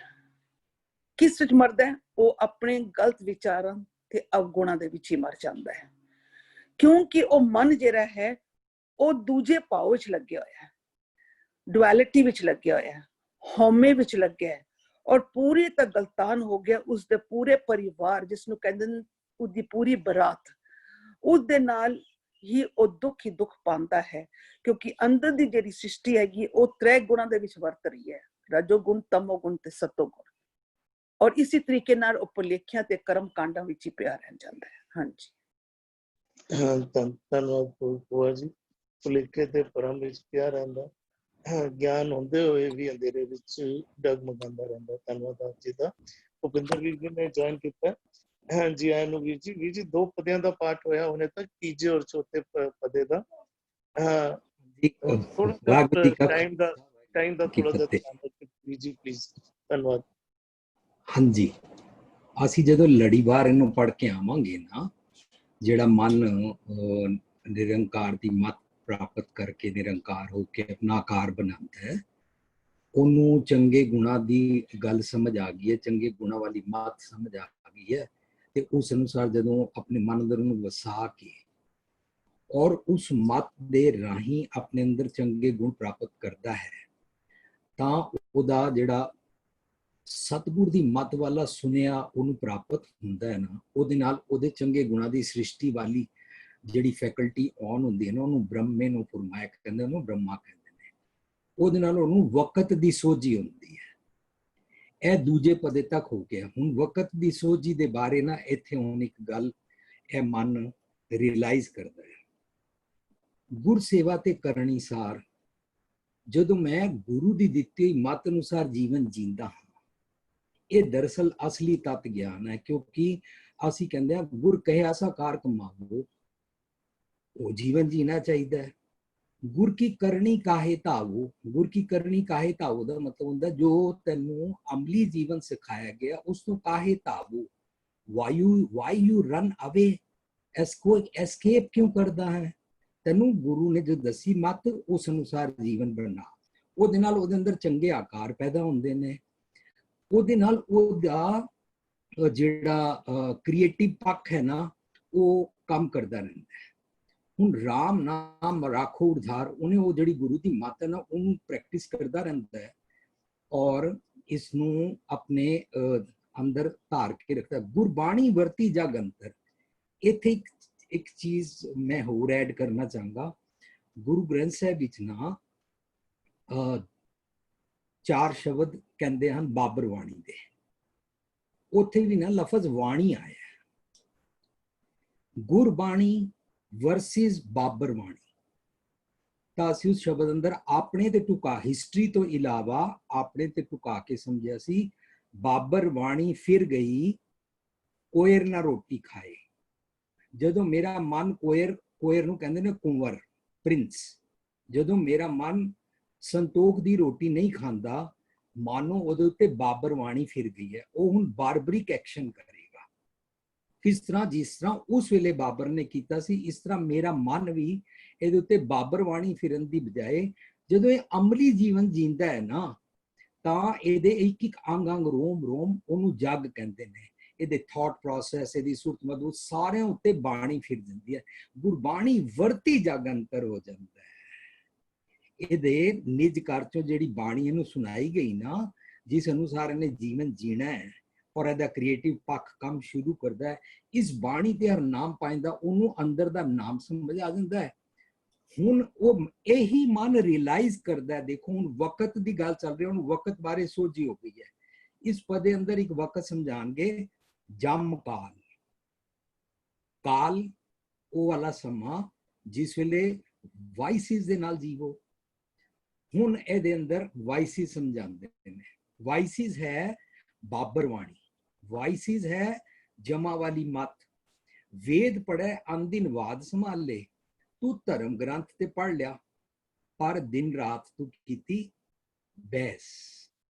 ਆਪ ਤੂੰ ਉਹਦੇ ਤੇ ਅਮਲੀ ਜੀਵਨ ਨਹੀਂ ਜੀਵਿਆ, ਤੇਰਾ ਬ੍ਰਹਮਾ ਫੈਕਲਟੀ ਨੇ ਕੰਮ ਨਹੀਂ ਕੀਤਾ, ਤੇਰੇ ਚੰਗੇ ਆਕਾਰ ਨਹੀਂ ਬਣੇ, ਤੇਰੀ ਅੰਦਰ ਦੀ ਅਵਸਥਾ, ਤੇਰਾ ਐਟੀਟਿਊਡ ਠੀਕ ਹੀ ਨਹੀਂ ਹੋਇਆ। ਨਾਮ ਨਾ ਚੇਤਾ ਹੈ ਬੱਧਾ ਜਮ ਕਾਲੇ। ਇਹ ਉਹ ਮਨ ਰਿਅਲਾਈਜ਼ ਕਰਦਾ ਹੈ। ਜੇਕਰ ਸਿਰਫ ਪढ़ ਕੇ ਬਹਿਸ ਕਰੋ, ਉਹ ਪੜ੍ਹੇ ਨੂੰ ਕਹਿੰਦੇ ਨੇ ਕਿਆ ਪੜ੍ਹੀਏ, ਕਿਆ ਗੁਣੀਏ, ਕਿਆ ਵੇਦ ਪੁਰਾਣਾ ਸੁਣੀਏ, ਪੜ੍ਹੇ ਸੁਣੀਏ ਕਿਆ ਹੋਈ, ਜੋ ਸਹਿਜ ਨਾ ਮਿਲਿਓ ਸੋਈ। ਇਹਦਾ ਮਤਲਬ ਸਿਰਫ ਪੜ੍ਹ ਕੇ ਬਹਿਸ ਕਰਨਾ ਪਰ ਆਪ ਅਮਲੀ ਜੀਵਨ ਨਾ ਜੀਣਾ, ਤਾਂ ਫਿਰ ਅਸੀਂ ਡੀਮਨ ਵਾਲੇ ਮਾਰਗ ਤੇ ਬੱਧੇ ਰਹਿੰਦੇ ਆ। ਨਾਮ ਨਾ ਚੇਤਾ ਬੱਧਾ ਜਮ ਕਾਲੇ, ਦੂਜਾ ਪਾਏ ਸਦਾ ਦੁੱਖ ਪਾਏ। ਦੂਜਾ ਪਾਏ ਕੀ ਹੈ? ਜਮ ਕੀ ਮੱਤ ਦੀ ਗੱਲ ਮੰਨਣੀ। ਦੂਜਾ ਪਾਏ ਕੀ ਹੈ? ਜਿਹੜੀ ਗੁਰਬਾਣੀ ਹੈ ਉਹਦੇ ਬਦਲੇ ਬਾਬਰ ਬਾਣੀ ਬਣ। ਦੂਜਾ ਪਾਏ ਸਦਾ ਦੁੱਖ ਪਾਏ, ਤ੍ਰੈ ਗੁਣ ਭਰਮ ਭੁਲਾਇੰਦਾ। ਜੇ ਦੂਜਾ ਪਾਏ ਚ ਰਹੋਗੇ ਨਾ, ਉੱਥੇ ਤ੍ਰੈ ਗੁਣ ਦਾ ਮਤਲਬ ਹੈ ਰਜੋ ਤਮੋ ਸਤੋ। ਇਹ ਵਿੱਚ ਫਸ ਜਾਏਗਾ। ਇਹਦੇ ਬਦਲੇ ਤੈਨੂੰ ਆਪਣੇ ਅੰਦਰ ਦੇ ਏਕਾਮਾਈ ਜੁਗਤ ਵਿਆਈ ਵਾਲੇ ਚੰਗੇ ਗੁਣ ਪ੍ਰਾਪਤ ਕਰਨੇ ਹਨ ਕਿ ਅੰਦਰੋਂ ਕਿਸ ਤਰ੍ਹਾਂ ਅਸੀਂ ਕ੍ਰੀਏਟਿਵ ਸਿੱਖਦੇ ਹਾਂ, ਕਿਸ ਤਰ੍ਹਾਂ ਅਸੀਂ ਸੰਤੋਖੀ ਭੋਜਨ ਖਾਂਦੇ ਹਾਂ ਤੇ ਕਿਸ ਤਰ੍ਹਾਂ ਅਸੀਂ ਜੰਮ ਕਾਲ ਵਾਲੀ ਮੱਤ ਤੋਂ ਬਚ ਜਾਂਦੇ ਹਾਂ। ਉਹ ਤ੍ਰੈ ਗੁਣ ਅੰਦਰ ਦੇ ਪ੍ਰਾਪਤੀ ਹੈ ਸਤਿਗੁਰ ਦੀ ਮੱਤ ਨਾਲ। ਇਹ ਤ੍ਰੈ ਗੁਣ ਹਨ ਮਨ ਕੀ ਮੱਤ ਦੇ ਭਰਮ ਵਾਲੇ ਔਗਣੀ ਉਹਨਾਂ ਵਿੱਚ ਭੁੱਲਦੇ ਆ ਭਟਕਦੇ ਆ। ਇਹਦੀ ਰਿਅਲਾਈਜੇਸ਼ਨ ਹੈ ਉਸ ਮਨ ਨੂੰ ਜਿਹੜਾ ਮਨ ਆਪਣੀ ਸ੍ਰਿਸ਼ਟੀ ਸਾਜਣ ਯੋਗ ਹੋ ਗਿਆ ਹੈ। ਹੁਣ ਅਵੇਅਰ ਹੈ ਕਿ ਮੈਂ ਜਦੋਂ ਵੀ ਕਾਰ ਚਲਾਣੀ ਹੈ ਮੈਂ ਬੈਲਟ ਲਗਾਣੀ ਹੈ। ਮੈਂ ਕਾਰ ਚਲਾਵਾਂਗਾ ਮੈਂ ਚਾਰੋਂ ਡੋਰ ਬੰਦ ਕਰ ਦਿਆਂਗਾ। ਮੈਂ ਕਾਰ ਚਲਾਵਾਂਗਾ ਮੈਂ ਪਿੱਛੇ ਨਹੀਂ ਦੇਖਾਂਗਾ, ਮੈਂ ਢੰਗ ਨਾਲ ਦੇਖਾਂਗਾ, ਬੈਕ ਵੀ ਮਿਰਰ ਯੂਜ਼ ਕਰਾਂਗਾ, ਸਾਹਮਣੇ ਵੀ ਦੇਖਾਂਗਾ, ਸਪੀਡ ਜ਼ਿਆਦਾ ਨਹੀਂ ਵਧਾਵਾਂਗਾ। ਇੰਜ ਹੈ ਮਨ realizing how to drive your life properly। ਹਾਂਜੀ, ਸਮਾਂ ਜ਼ਿਆਦਾ ਹੋ ਗਿਆ ਤੇ ਖਿਮਾ ਕਰਨਾ। ਤੇ ਮੈਂ ਲੜੀਵਾਰ ਪਿੱਛੋਂ ਪਹਿਲੇ ਪਦ ਤਾਂ ਲੈ ਕੇ ਆਇਆ ਕਿ ਬਿਲਕੁਲ ਇੱਕ ਪੈਟਰਨ ਦੀ ਮਤ ਬਣੇਗੀ ਔਰ ਸਾਡੇ ਜੀਵਨ ਵਿੱਚ ਬਦਲਾਹਟ ਆਏਗੀ। ਨਹੀਂ, ਅੱਜ ਤੁਸੀਂ ਬਿਲਕੁਲ ਠੀਕ ਸਮਾਂ ਲਿਆ ਵੀਰ ਜੀ, ਜ਼ਿਆਦਾ ਸਮਾਂ ਨਹੀਂ ਲਿਆ। ਧੰਨਵਾਦ। ਮਾਫੀ ਚਾਹੁੰਦਾ ਕਿਉਂਕਿ ਅੱਗੇ ਸਵਾਲ ਹਰ ਵਾਰੀ ਰਹਿ ਜਾਂਦੇ ਨੇ ਤੇ ਫਿਰ ਕਈ ਵਾਰੀ ਸੰਗਤ ਵੀ ਇਤਰਾਜ਼ ਕਰਦੀ ਹੈ। ਧੰਨਵਾਦ ਆਪ ਜੀ ਦਾ। ਜੀ ਸੁਖਿੰਦਰ ਵੀਰ ਜੀ। ਹਾਂਜੀ ਵੀਰ ਜੀ, ਪਿਛਲੇ ਬੰਦ ਸਤਿਗੁਰੂ ਜੀ ਜਿੱਥੇ ਸਮਾਪਤ ਕਰਕੇ ਆਏ ਨਾ ਗੁਰਬਾਣੀ ਵਰਤੀ ਜਗ ਅੰਤਰ, ਉਹ ਉੱਥੇ ਤੱਕ ਸਤਿਗੁਰੂ ਜੀ ਸੱਚਖੰਡ ਵਾਲੀ ਅਵਸਥਾ ਬਿਆਨ ਕਰ ਆਏ। ਹੁਣ ਇਹ ਉਹ ਵਾਲੀ ਅਵਸਥਾ ਦੱਸ ਰਹੇ ਹਨ ਸਤਿਗੁਰੂ ਜੀ ਜੋ ਅਸੀਂ ਧਾਰਨ ਕਰਕੇ ਬੈਠੇ ਹੋਏ ਆ, ਤ੍ਰੈ ਗੁਣ ਵਾਲੀ। ਤ੍ਰੈ ਗੁਣਾ ਵਾਲੀ ਅਵਸਥਾ ਨੂੰ ਵੀ ਭਰਮ ਆਖਿਆ ਜਾ ਰਿਹਾ ਹੈ। ਕਹਿੰਦੇ ਨੇ ਤਿੰਨ ਗੁਣਾਂ ਦੇ ਵਿੱਚ ਜਦੋਂ ਅਸੀਂ ਜੀਵਨ ਬਤੀਤ ਕਰਦੇ ਹਾਂ, ਇਹਨੂੰ ਹੀ ਕਹਿੰਦੇ ਨੇ ਤੂੰ ਭਰਮ ਵਿੱਚ ਜੀਵਨ ਬਤੀਤ ਕਰ ਰਿਹਾ। ਇਸੇ ਨੂੰ ਕਹਿ ਰਹੇ ਨੇ ਦੂਜਾ ਭਾਏ। ਔਰ ਕਹਿੰਦੇ ਨੇ ਹੋਇਆ ਕਿਉਂ? ਕਹਿੰਦੇ ਨੇ ਵੇਦ ਪੜ੍ਹਿਆ। ਹੁਣ ਦੇਖੋ ਸਾਨੂੰ ਨਾ ਸਦੀਆਂ ਤੋਂ ਇਹ ਸਮਝਾਇਆ ਗਿਆ ਹੈ ਕਿ ਜਿਹੜੇ ਇਹ ਕੀ ਕਹਿੰਦੇ ਮਾਇਆ ਹੈ ਨਾ, ਇਹ ਰੱਬ ਜੀ ਨੇ ਸਾਡੇ ਅੰਦਰ ਪਾਈ ਹੈ। ਤ੍ਰੈ ਗੁਣ ਸਾਡੇ ਅੰਦਰ ਰੱਬ ਜੀ ਨੇ ਪਾਏ ਹਨ। ਗੁਰਬਾਣੀ ਕਹਿੰਦੀ ਨਹੀਂ, ਇਹ ਜਿਹੜਾ ਤੇਰਾ ਭਰਮ ਹੈ ਨਾ, ਇਹ ਤੇਰਾ ਕੀਆ ਭਰਮ ਹੋਇਆ। ਪਰ ਇਹ ਹੋਇਆ ਕਦੋਂ? ਤ੍ਰੈ ਗੁਣ ਵਾਲੀ ਇਹ ਮਾਇਆ ਵਰਤੀ ਕਦੋਂ? ਕਹਿੰਦੇ ਨੇ ਆਪਾਂ ਪਿਛਲੇ ਬੰਦ ਵਿੱਚ ਸ਼ਬਦ ਤੁਕੀ, ਉਹ ਸ਼ਬਦ ਵਾਲੀ ਤੁਕ ਹੁਣ ਇੱਥੇ ਟੁਕਦੀ ਹੈ ਕਿਉਂਕਿ ਪਿਛਲੀ ਸੀ ਗੁਰਬਾਣੀ ਵਰਤੀ ਜਗ ਅੰਤਰ। ਇਸ ਪੰਕਤੀਆਂ ਵਿੱਚ ਦੱਸ ਰਹੇ ਨੇ ਕਿ ਹੁਣ ਛਾਇਆ ਕਿਵੇਂ ਵਰਤਦੀ ਅੰਦਰ, ਮਾਇਆ ਕਿਵੇਂ ਵਰਤੀ ਜਾਂਦੀ, ਉਹ ਵਾਲੀ ਅਵਸਥਾ ਬਿਆਨ ਕਰਦੇ। ਕਹਿੰਦੇ ਨੇ ਛੱਛਾ ਛਾਇਆ ਵਰਤੀ ਸਭ ਅੰਤਰ, ਪਰ ਕਹਿੰਦੇ ਨੇ ਕਿਵੇਂ ਵਰਤੀ? ਕਹਿੰਦੇ ਨੇ ਤੇਰਾ ਕੀਆ ਭਰਮ ਹੋਆ। ਇਹ ਤੇਰਾ ਕੀਤਾ ਹੋਇਆ ਭਰਮ ਹੈ। ਇਹ ਤ੍ਰੈ ਗੁਣ ਵਾਲੀ ਤੂੰ ਕਰਦਾ ਹੈ। ਕਿਉਂ ਕਰਦਾ ਹੈ? ਕਿਉਂਕਿ ਇਹ ਤ੍ਰੈ ਗੁਣ ਵਾਲੀ ਭਰਮ ਇਹ ਦੂਜਾ ਭਾਏ ਹੈ। ਇਹ ਦੂਜੇ ਭਾਏ ਵਿੱਚ ਤੈਨੂੰ ਦੂਜਾ ਪਸੰਦ ਆਇਆ, ਤੈਨੂੰ ਨਾਮ ਨਹੀਂ ਪਸੰਦ ਆਇਆ, ਨਾਮ ਨੂੰ ਤੂੰ ਨਹੀਂ ਚੇਤਿਆ, ਤੂੰ ਦੂਜੇ ਭਾਈ ਨੂੰ ਪਸੰਦ ਕਰਕੇ ਦੂਜੇ ਭਾਈ ਨੂੰ ਚੇਤਿਆ। ਦੇਖੋ ਜਿਹੜਾ ਲਫ਼ਜ਼ ਆ ਰਿਹਾ ਨਾ ਵੇਦ ਪੜਿਆ, ਗੁਰਬਾਣੀ ਦੇ ਵਿੱਚ ਦੁਨੀਆ ਜਿਸ ਨੂੰ ਵੇਦ ਰੱਖਦੀ ਹੈ ਨਾ, ਦੁਨੀਆ ਨੇ ਆਪਣੇ ਧਾਰਮਿਕ ਪੁਸਤਕਾਂ ਦਾ ਨਾਮ ਵੇਦ ਰੱਖ ਦਿੱਤੇ ਹੋਏ ਆ। ਗੁਰਬਾਣੀ ਕਹਿੰਦੇ ਨੇ ਬਾਣੀ ਬ੍ਰਹਮਾ ਵੇਦ। ਜੋ ਅੰਦਰ ਵਸਦੇ ਰੱਬ ਜੀ ਬੋਲਦੇ ਨੇ ਨਾ, ਉਸ ਨੂੰ ਗੁਰਮਤ ਉਸ ਨੂੰ ਹੀ ਵੇਦ ਆਖਦੀ, ਔਰ ਉਹ ਹਰੇਕ ਦੇ ਅੰਦਰ ਹੈ। ਚਾਹੇ ਕੋਈ ਹਿੰਦੂ ਹੋਵੇ, ਚਾਹੇ ਕੋਈ ਮੁਸਲਮਾਨ ਹੋਵੇ, ਚਾਹੇ ਕੋਈ ਈਸਾਈ ਹੋਵੇ, ਕਿਸੇ ਵੀ ਧਰਮ ਦਾ ਬੰਦਾ ਕੋਈ ਹੋਵੇ, ਉਹਦੇ ਅੰਦਰੋਂ ਜੋ ਆਵਾਜ਼ ਨਿਕਲਦੀ ਹੈ ਉਸ ਆਵਾਜ਼ ਦੀ ਡੈਫੀਨੇਸ਼ਨ, ਉਸਦਾ ਨਾਮ ਦਿੱਤਾ ਗਿਆ ਹੈ ਵੇਦ। ਉਸਦਾ ਨਾਮ ਦਿੱਤਾ ਗਿਆ ਹੈ ਬ੍ਰਹਮਾ। ਉਸੇ ਨੂੰ ਹੀ ਕਹਿੰਦੇ ਨੇ ਕਿ ਗੁਰ ਈਸ਼ਰ, ਗੁਰ ਗੋਰਖ ਬਰਮਾ, ਗੁਰ ਪਾਰਵਤੀ ਮਾਈ। ਉਹਨੂੰ ਹੀ ਕਹਿੰਦੇ ਗੁਰਮੁਖ ਨਾਦੰ, ਗੁਰਮੁਖ ਵੇਦੰ। ਉਸਨੂੰ ਹੀ ਨਾਦ ਕਹਿੰਦੇ ਨੇ, ਉਸੇ ਨੂੰ ਹੀ ਵੇਦ ਕਹਿੰਦੇ ਨੇ। ਔਰ ਕਹਿੰਦੇ ਨੇ ਉਸੇ ਵਿੱਚ ਹੀ ਆਪ ਸਮਾਇਆ ਹੋਇਆ। ਇਹ ਸਾਡਾ ਧਰਮ ਹੈ ਕਿ ਅਸੀਂ ਇਹ ਜਿਹੜੀ ਬਾਣੀ ਰੂਪੀ ਬ੍ਰਹਮਾ ਤੇ ਬਾਣੀ ਰੂਪੀ ਵੇਦ ਨੇ ਨਾ, ਇਹਨੂੰ ਦ੍ਰਿੜ ਕਰਨਾ ਹੈ। ਲੇਕਿਨ ਅਸੀਂ ਦ੍ਰਿੜ ਕਿਸ ਨੂੰ ਕਰ ਰਹੇ ਹਾਂ? ਉਹ ਵਾਲੇ ਵੇਦ ਜਿਹੜੇ ਦੂਜੇ ਭਾਏ ਸਿਖਾ ਰਹੇ ਨੇ। ਗੁਰਬਾਣੀ ਉਹਨਾਂ ਵੇਦਾਂ ਨੂੰ ਕਹਿੰਦੇ ਨੇ ਸਿਮਰਿਤ ਵੇਦ ਪੁਰਾਣ ਪੁਕਾਰਨ ਪੋਥੀਆਂ, ਨਾਮ ਬਿਨਾ ਸਭ ਕੂੜ ਗਾਲੀ ਹੋਛੀਆਂ ਗੱਲਾਂ ਨੇ ਉਹਨਾਂ ਉਹ ਵਾਲੀਆਂ। ਅਸੀਂ ਇੱਥੇ ਸਿਰਫ ਵੇਦਾਂ ਦਾ ਮਤਲਬ ਉਹ ਸਿਰਫ ਜਿਨ੍ਹਾਂ ਦਾ ਨਾਮ ਵੇਦ ਹੈ, ਇੱਥੇ ਉਹ ਗੱਲ ਨਹੀਂ ਚੱਲ ਰਹੀ।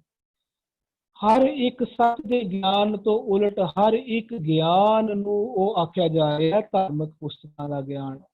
ਅਸੀਂ ਜਿਹੜੇ ਉਹ ਵਾਲੇ ਵੇਦ ਨਹੀਂ ਪੜ੍ਹਦੇ, ਹੁਣ ਹਿੰਦੂਆਂ ਵਾਲੇ ਵੇਦ ਤਾਂ ਸਿਰਫ ਹਿੰਦੂ, ਅਗਰ ਅਸੀਂ ਵੇਦ ਇਹਦੇ ਅਰਥ ਸਿਰਫ ਉਹਨਾਂ ਵਾਲੇ ਕਰਾਂਗੇ, ਇਟ ਮੀਨਸ ਜਿਹੜੇ ਵੇਦ ਉਹ ਨਹੀਂ ਪੜ੍ਹਦੇ ਉਹਨਾਂ ਤੇ ਤਾਂ ਟੁਕਤੇ ਗੁਰਬਾਣੀ ਦੇ ਤੁਕਾਂ ਨਹੀਂ ਟੁਕਦੀਆਂ, ਨਹੀਂ। ਜਦੋਂ ਅਸੀਂ ਆਪਣੀ ਮਨ ਦੀ ਮੱਤ ਦੇ ਨਾਲ ਜੀਵਨ ਬਤੀਤ ਕਰਦੇ ਹਾਂ, ਸਤਿਗੁਰੂ ਜੀ ਨੂੰ ਪੁੱਛ ਕੇ ਨਹੀਂ ਚੱਲਦੇ, ਜਿਹਨੂੰ ਕਹਿੰਦੇ ਨੇ ਗੁਰ ਕਹਿਆ ਸਾਕਾਰ ਕਮਾਵੋ ਗੁਰੂ, ਤਾਂ ਨਾਮ ਦਾ ਉਪਦੇਸ਼ ਦਿੰਦਾ, ਸੱਚ ਦਾ ਉਪਦੇਸ਼ ਦਿੰਦਾ, ਉਹ ਅਸੀਂ ਨਹੀਂ ਕਰਦੇ ਹਾਂ।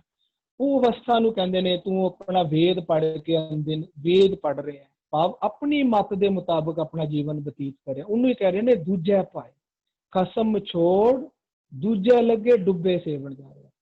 ਤੂੰ ਆਪ ਵੀ ਡੁੱਬ ਰਿਹਾ ਤੇ ਜਿਨ੍ਹਾਂ ਦੇ ਨਾਲ ਤੂੰ ਤੇਰੇ ਨਾਲ ਜਿਹੜੀ ਸੰਗਤ ਕਰ ਰਿਹਾ ਉਹਨਾਂ ਨੂੰ ਵੀ ਡੁੱਬ ਰਿਹਾ। ਉਹਨੂੰ ਗੁਰਬਾਣੀ ਆਖਦੀ ਹੈ, ਕਹਿੰਦੀ ਕਬੀਰ ਮਾਏ ਮੁੰਡੋ ਤੇ ਗੁਰੂ ਕੀ ਜਾਤੇ ਭਰਮ ਨਾ ਜਾਏ। ਇੱਥੇ ਆ ਰਹੇ ਨਾ ਤ੍ਰੈ ਗੁਣ ਭਰਮ, ਕਹਿੰਦੇ ਨੇ ਮਾਏ ਮੁੰਡੋ ਤੇ ਗੁਰੂ ਕੀ ਜਾਤੇ ਭਰਮ ਨਾ ਜਾਏ। ਆਪ ਡੁੱਬੇ ਚੋ ਵਿਦਾ ਮੈਂ ਚੇਲੇ ਦੀਏ ਬਹਾਏ। ਨੁਕਸਾਨ ਕੀ ਹੁੰਦਾ ਹੈ ਕਿ ਅਸੀਂ ਜੋ ਮਤ ਧਾਰਨ ਕਰ ਲੈਂਦੇ ਹਾਂ ਉਹਦੇ ਨਾਲ ਅਸੀਂ ਆਪ ਤਾਂ ਡੁੱਬਦੇ ਹਾਂ, ਨਾਲ ਸਾਡੇ ਨਾਲ ਵਾਲੇ ਵੀ ਡੁੱਬਦੇ ਨੇ ਉਹਦੇ ਨਾਲ। ਉਹ ਵਿਚਾਰਾਂ ਦੇ ਜੋ ਵੀ ਉਹ ਵਿਚਾਰਾਂ ਦਾ ਧਾਰਨੀ ਬਣੇਗਾ ਉਹ ਵੀ ਉਹ ਵਿਚਾਰਾਂ ਦੇ ਨਾਲ ਚੱਲੇਗਾ। ਅਗਰ ਤਾਂ ਉਹ ਵਿਚਾਰ ਹੋਈ ਮੇਰੇ ਮਨ ਦੀ ਮੱਤ ਵਾਲੀ ਤਾਂ ਇਟ ਮੀਨਸ ਕਿ ਮੈਂ ਵੀ ਆਪਣੀ ਮਨ ਦੀ ਮੱਤ ਦੇ ਵਿੱਚ ਰੁੜ ਗਿਆ ਤੇ ਮੇਰੇ ਵਿਚਾਰਾਂ ਦੇ ਧਾਰਨੀ ਵਾਲੇ ਵੀ ਉਹਨਾਂ ਵਿਚਾਰਾਂ 'ਚ ਰੁੜ ਜਾਣਗੇ। ਤੇ ਦੂਜੇ ਪਾਸੇ ਅਗਰ ਕਿਸੇ ਦੇ ਕੋਲ ਸੱਚ ਦਾ ਗਿਆਨ ਹੈ, ਸੱਚ ਦੀ ਵਿਚਾਰ ਹੈ, ਤਾਂ ਉਹ ਆਪ ਵੀ ਤਰੇਗਾ। ਸੱਚ ਦੇ ਗਿਆਨ ਨੂੰ ਅਗਰ ਉਹ ਮੰਨੇਗਾ ਉਹ ਆਪ ਵੀ ਤਰੇਗਾ। ਤਾਂ ਜਿਹੜਾ ਵੀ ਉਹ ਵਿਚਾਰਾਂ ਦਾ ਧਾਰਨੀ ਹੋਏਗਾ, ਵਿਚਾਰਾਂ ਦਾ ਧਾਰਨੀ, ਉਹ ਸੱਚ ਦੇ ਵਿਚਾਰਾਂ ਦਾ ਧਾਰਨੀ ਹੋਏਗਾ, ਉਹ ਵੀ ਤਰੇਗਾ। ਉਹਨੂੰ ਹੀ ਕਹਿੰਦੇ ਨੇ ਮੰਨੈ ਤਰੈ। ਪਹਿਲਾਂ ਆਪ ਤਰੇਗਾ, ਜਿਹੜਾ ਸੱਚ ਦੇ ਵਿਚਾਰਾਂ ਨੂੰ ਮੰਨੇਗਾ, ਤਰੈ ਤਾਰੇ ਗੁਰਸਿੱਖ, ਜੋ ਗੁਰੂ ਦੀ ਸਿੱਖਿਆ ਨੂੰ ਮੰਨੇਗਾ ਉਹ ਆਪ ਤਰਦਾ ਹੈ ਤੇ ਤਾਰਦਾ। ਲੇਕਿਨ ਗੁਰਬਾਣੀ ਕਹਿੰਦੀ ਹੈ ਜਿਹੜਾ ਭਰਮ ਵਾਲੀ ਵਿਚਾਰਾਂ ਦੇ ਵਿੱਚ ਪਿਆ ਹੋਇਆ, ਆਪਣੀ ਮੱਤ ਵਿੱਚ, ਦੂਜੇ ਭਾਏ ਵਿੱਚ ਪਿਆ, ਉਹ ਆਪ ਵੀ ਡੁੱਬਦਾ ਹੈ ਤੇ ਚੇਲਿਆਂ ਨੂੰ ਵੀ ਨਾਲ ਡੁਬੋਂਦਾ। ਇਹ ਇੱਕ ਸਿਧਾਂਤ ਹੈ। ਜੋ ਸਾਡੀ ਵਿਚਾਰ ਹੋਏਗੀ ਉਹਨਾਂ ਵਿਚਾਰਾਂ ਦੇ ਜੋ ਵੀ ਧਾਰਨੀ ਹੋਣਗੇ, ਅਗਰ ਉਹ ਵਿਚਾਰ ਠੀਕ ਹੋਈ ਤਾਂ ਉਹ ਤਰਨਗੇ, ਅਗਰ ਉਹ ਨਹੀਂ ਠੀਕ ਹੋਈ ਤਾਂ ਉਹ ਆਪ ਵੀ ਡੁੱਬੇਗਾ ਤੇ ਵਿਚਾਰਾਂ ਦੇ ਧਾਰਨੀ ਵਾਲੇ ਵੀ ਡੁੱਬਣਗੇ। ਪਰ ਇਹ ਵਾਲਾ ਤ੍ਰੈਗੁਣ ਭਰਮ ਗੁਰਬਾਣੀ ਕਹਿੰਦੀ ਹੈ ਤੇਰਾ ਕੀਆ ਭਰਮ ਹੋਆ। ਇਹ ਤੇਰਾ ਕੀਤਾ ਹੋਇਆ ਭਰਮ ਹੈ, ਰੱਬ ਜੀ ਦੇ ਨਾਲ ਨਾ ਜੋੜਿਆ ਕਰ। ਜੋ ਅਸੀਂ ਮਾਇਆ ਦੇ ਵਿੱਚ ਜੀਵਨ ਬਤੀਤ ਕਰਦੇ ਹਾਂ, ਜੋ ਅਸੀਂ ਦੁੱਖ ਪਾਉਂਦੇ ਹਾਂ, ਤੇ ਸਦਾ ਲਿਖਣਾ ਦੂਜਾ ਪਾਏ ਸਦਾ ਦੁੱਖ ਪਾਏ। ਇਹ ਦੁੱਖ ਪਾਉਂਦੇ ਆ ਕਿਉਂ? ਕਹਿੰਦੇ ਨੇ ਹਰ ਕੇ ਨਾਮ ਬਿਨਾ ਦੁੱਖ ਪਾਵੇ। ਅੰਦਰ ਨਾਮੀ ਬੈਠਾ ਹੈ, ਅੰਦਰ ਹੁਕਮੀ ਬੈਠਾ ਹੈ, ਅੰਦਰ ਸੱਚ ਦਾ ਗਿਆਨ ਦੇਣ ਵਾਲਾ ਪਰਮਾਤਮਾ ਬੈਠਾ ਹੈ, ਸੱਚ ਹੀ ਪਰਮਾਤਮਾ ਬੈਠਾ ਹੈ। ਉਹਨੂੰ ਸੁਣਨਾ ਹੀ ਨਹੀਂ, ਉਹਨੂੰ ਬੁੱਝਣਾ ਹੀ ਨਹੀਂ, ਉਸਨੂੰ ਮੰਨਣਾ ਹੀ ਨਹੀਂ। ਇਹ ਹੀ ਤ੍ਰੈ ਗੁਣ ਭਰਮ ਵਿੱਚ ਭੁੱਲਣਾ ਹੈ। ਇਸ ਨੂੰ ਕਹਿੰਦੇ ਨੇ ਤੀਹੀ ਗੁਣੀ ਸੰਸਾਰ ਭ੍ਰਮ ਸੁੱਤਿਆ ਰਹਿਣ ਵਿਹਾਣੀ। ਜੇ ਅਸੀਂ ਇਹਦੇ ਵੀ ਅਰਥ ਕਰਾਂਗੇ ਨਾ, ਸੁੱਤਿਆ ਰਹਿਣ ਵਿਹਾਣੀ, ਤੀਹੀ ਗੁਣੀ ਸੰਸਾਰ ਭ੍ਰਮ ਸੁੱਤਾ, ਤਾਂ ਬਾਹਰ ਵਾਲੀ ਦੁਨੀਆ ਤਾਂ ਬਿਲਕੁਲ ਸੁੱਤੀ ਨਹੀਂ ਪਈ, ਉਹ ਤਾਂ ਬਿਲਕੁਲ ਕੰਮਕਾਰ ਕਰ ਰਹੇ ਨੇ। ਓਪਰੀ ਅਰਥ ਅਗਰ ਜੇ ਅਸੀਂ ਇਸ ਤਰ੍ਹਾਂ ਹਰ ਤੁਕ ਦੇ ਸਿਰਫ ਜੇ ਡਾਇਰੈਕਟ ਅਸੀਂ ਗੁਰਬਾਹਰਲੀ ਅਰਥਾਂ ਵਿੱਚ ਲੈ ਲਾਂਗੇ ਤਾਂ ਉਹਦਾ ਮਤਲਬ ਇਹ ਹੋ ਜਾਏਗਾ, ਉਸਦਾ ਮਤਲਬ ਇਹ ਨਹੀਂ ਹੁੰਦਾ ਕਿ ਉਹ ਸਾਰੇ ਸੁੱਤੇ ਪਏ ਨੇ, ਆਪਣਾ ਕੰਮਕਾਰ ਕਰ ਰਹੇ ਨੇ, ਕਿਰਤਕਾਰ ਕਰ ਰਹੇ ਨੇ। ਕੋਈ ਉਹਨਾਂ ਦੀ ਸੁੱਤਿਆ ਰਹਿਣ ਵਿਹਾਣੀ ਨਹੀਂ ਹੋ ਰਹੀ, ਉਹ ਤਾਂ ਸੋ ਵੀ ਬਹੁਤ ਥੋੜੇ ਨੇ। ਨਾਲੇ ਜੇ ਇੱਥੇ ਗੱਲ ਕਰਾਂਗੇ ਸੁੱਤਿਆ ਰਹਿਣ ਵਿਹਾਣੀ, ਤਾਂ ਸਿਰਫ ਕਹਿ ਰਹੇ ਨੇ ਉਹ ਰਾਤ ਨੂੰ ਸੁੱਤਿਆ ਰਹਿਣ ਵਿਹਾਣ, ਉਹਨਾਂ ਦੀ ਸਿਰਫ ਰਾਤ ਬੀਤ ਰਹੀ, ਦਿਨ ਨਹੀਂ ਬੀਤ ਰਿਹਾ ਉਹਨਾਂ ਦਾ। ਗੁਰਬਾਣੀ ਭਾਵ ਅਰਥਾਂ ਦੇ ਵਿੱਚ ਗੱਲ ਕਰਦੀ ਹੈ। ਗੁਰਬਾਣੀ ਕਹਿੰਦੀ ਹੈ ਜਦੋਂ ਤੇਰੇ ਅੰਦਰ ਗੁਰਬਾਣੀ ਨਹੀਂ ਵਰਤਦੀ ਨਾ, ਤੇਰੇ ਮਾਇਆ ਦੀ ਛਾਇਆ ਵਰਤਦੀ ਹੈ ਨਾ, ਤੇਰੇ ਭਰਮ, ਤੇਰਾ ਗੁਣ ਦੇ ਭਰਮ ਜਿਹੜਾ ਤੂੰ ਕੀਤਾ ਹੈ, ਤੇਰਾ ਕੀਆ ਭਰਮ ਹੋਆ। ਜਦੋਂ ਛੱਛਾ ਛਾਇਆ ਵਰਤੀ ਸਭ ਅੰਤਰ, ਤੇਰਾ ਕੀਆ ਭਰਮ ਹੋਇਆ। ਇਹ ਭਰਮ ਵਿੱਚ ਤੂੰ ਫਿਰ ਸ੍ਰਿਸ਼ਟੀ ਉਪਾਉਂਦਾ ਹੈ। ਅੰਦਰਲੀ ਸ੍ਰਿਸ਼ਟੀ ਇਹ ਭਰਮ ਵਿੱਚ ਹੀ ਚੱਲਦੀ ਹੈ। ਤ੍ਰੈ ਗੁਣ ਭਰਮ ਦੇ ਵਿੱਚ ਦੂਜਾ ਪਾਇ ਤੂੰ ਆਪ ਦੁੱਖ ਪਾਉਂਦਾ ਤੇ ਉਹਨਾਂ ਨੂੰ ਵੀ ਦੁੱਖ ਤੇਰੇ ਥਰੂ ਮਿਲਦਾ ਹੈ। ਜੇ ਰੋਮ ਰੋਮ ਹਰਿ ਵੀ ਧਿਆਉਂਦਾ ਨਾ, ਜੇ ਗੁਰਬਾਣੀ ਕਹਿੰਦੇ ਨੇ ਗੁਰਮੁਖ ਰੋਮ ਰੋਮ ਹਰਿ ਧਿਆਵੈ, ਗੁਰੂ ਦੇ ਮੁਕਤ ਹੋਏ ਬਾਣੀ ਦੇ ਨਾਲ ਅਗਰ ਰੋਮ ਰੋਮ ਹਰੀ ਨੂੰ ਧਿਆਉਂਦਾ ਵੀ ਹੈ ਤਾਂ ਦੂਜੇ ਭਾਈ ਵਿੱਚ ਫਸਿਆ ਹੋਇਆ, ਜਦੋਂ ਸਾਡਾ ਥਾਟ ਪ੍ਰੋਸੈਸ ਦੂਜੇ ਭਾਈ ਨੂੰ ਕਬੂਲ ਕੀਤਾ ਹੋਇਆ ਅਸੀਂ ਜੀਵਨ ਬਤੀਤ ਕਰਦਾ, ਤਾਂ ਸਾਡਾ ਰੋਮ ਰੋਮ ਦੁਖੀ ਵੀ ਹੁੰਦਾ ਹੈ। ਰੋਮ ਰੋਮ ਜਮਕਾਲ ਦੇ ਦੰਡ ਵੀ ਸਹਾਰਦਾ ਹੈ। ਉਸ ਨੂੰ ਕਹਿੰਦੇ ਨੇ ਮੋਹੇ ਜਮ ਡੰਡ ਨਾ ਲੱਗ ਗਈ ਤਜੀਲੇ ਸਰਬ ਜੰਜਾਲ। ਕਦੋਂ? ਜਦੋਂ ਗੁਰਬਾਣੀ ਵਰਤਦੀ ਹੈ ਜਗ ਅੰਦਰ, ਤੇ ਜਦੋਂ ਗੁਰਬਾਣੀ ਅੰਦਰ ਨਹੀਂ ਵਰਤਦੀ ਤਾਂ ਜਮ ਦਾ ਡੰਡ ਛਾਪ ਪੈਂਦਾ ਹੈ। ਸਰਬ ਜੰਜਾਲ ਤਜੇ ਨਹੀਂ ਜਾਂਦੇ, ਜੰਜਾਲਾਂ ਵਿੱਚ ਹੀ ਜੀਵਨ ਬਤੀਤ ਹੁੰਦਾ ਹੈ। ਅਵਗੁਣਾਂ ਵਿੱਚ ਜੀਵਨ ਬਤੀਤ ਹੁੰਦਾ ਹੈ, ਗੁਣ ਘਟਦੇ ਜਾਂਦੇ ਨੇ। ਹਰ ਬਿਸਰ ਤੇਰੇ ਗੁਣ ਗਲਿਆ, ਗੁਣ ਗਲਦੇ ਜਾਂਦੇ ਨੇ, ਰੋਮ ਰੋਮ ਵੀ ਦੁਖੀ ਹੁੰਦਾ ਹੈ। ਕਦੋਂ? ਜਦੋਂ ਅਸੀਂ ਦੂਜੇ ਭਾਈ ਨੂੰ ਪਸੰਦ ਕਰ ਲੈਂਦੇ। ਪਰ ਇਹ ਤ੍ਰੈ ਗੁਣ ਵਾਲਾ, ਦੂਜੇ ਭਾਈ ਵਾਲਾ, ਇਹ ਵਾਲਾ ਸਾਡਾ ਬਣਾਇਆ ਹੋਇਆ ਹੈ। ਤ੍ਰੈ ਗੁਣ 'ਚ ਅਸੀਂ ਫਸਦੇ ਹਾਂ, ਰੱਬ ਜੀ ਨੇ ਨਹੀਂ ਫਸਾਇਆ। ਰੱਬ ਜੀ ਨੇ ਸਾਨੂੰ ਸਿਰਫ ਇਹ ਕਿਹਾ ਵੀ ਤੂੰ ਕਿਹੜੇ ਵਿਚਾਰਾਂ ਨੂੰ ਧਾਰਨ ਕਰ ਸਕਦਾ, ਤੇਰੇ ਹੱਥ ਵਿੱਚ ਹੈ। ਹਾਂਜੀ, ਤ੍ਰੈ ਗੁਣ ਭਰਮ ਦੇ ਵਿੱਚ ਅਸੀਂ ਆਪ ਭੁੱਲਦੇ ਹਾਂ ਤੇ ਆਪਣੇ ਰੋਮ ਰੋਮ ਨੂੰ ਵੀ ਉਹਨਾਂ ਵਿੱਚ ਭੁਲਾਉਂਦੇ ਹਾਂ। ਇਹ ਸਾਡੇ ਅੰਦਰ ਦੀ ਗੱਲ ਚੱਲ ਰਹੀ ਹੈ। ਜਦੋਂ ਛੱਛਾ ਛਾਇਆ ਵਰਤੀ ਸਭ ਅੰਤਰ, ਤੇਰਾ ਕੀਆ ਪਰਮ ਹੋਆ। ਇਹ ਸਾਡਾ ਕੀਤਾ ਹੋਇਆ ਪਰਮ। ਹਾਂਜੀ, ਧੰਨਵਾਦ ਵੀਰ ਜੀ। ਅੱਜ 2 ਪਦਿਆਂ ਦਾ ਪਾਠ ਹੋਇਆ ਔਰ ਰਲ ਮਿਲ ਕੇ ਪਾਠ कर लिए, फिर पाठ सेशन की समाप्ति है। एक सवाल भी पेंडिंग है, हाँ उस बाबत भी थोड़ा समा लगना। गुर सेवा ते करनी सार, राम नाम राखो उर तार। गुरबाणी वरती जग अंतर, इस बाणी ते हर नाम पाइंदा। वेद पढ़े अंदिन वाद संभाले, नाम न चेतै बद्धा जम काले। दूजे पाए सदा दुख पाए, त्रै गुण परम भुलाइंदा। त्रै गुण परम भुलाइंदा। होइयां बेअंत भुलां दी खिमा। वाहिगुरू जी का खालसा, वाहिगुरू जी की फतेह। तजिंदर जी सवाल ले लिया जी। ਜੀ ਵੀਰ ਜੀ, ਧੰਨਵਾਦ ਸਾਰਿਆਂ ਦਾ। ਦਲਜੀਤ ਵੀਰ ਜੀ ਦਾ ਇੱਕ ਸਵਾਲ ਹੈਗਾ, ਸਕਰੀਨ ਤੇ ਆ ਗਿਆ ਜੈਤਸਰੀ ਮਹਿਲਾ ਚੌਥਾ, ਉਹ ਸ਼ਬਦ ਸਕਰੀਨ ਤੇ ਆ ਗਿਆ। ਉਹਦੇ ਵਿੱਚ ਦਲਜੀਤ ਵੀਰ ਜੀ ਆਪ ਜੀ ਦੀ ਆਡੀਓ ਔਨ ਹੈਗੀ ਹੈ, ਆਪ ਜੀ ਦਾ ਜੋ ਸਵਾਲ ਹੈਗਾ ਉਹ ਆਪ ਜੀ ਪੁੱਛ ਸਕਦੇ ਹੋ। ਦਲਜੀਤ ਵੀਰ ਜੀ।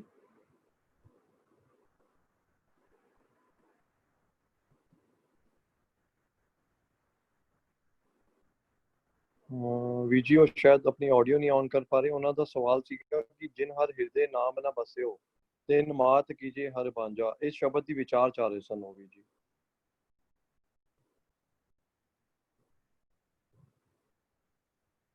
सतबीर जी, परविंदर जी आप जी आराम करियो जी।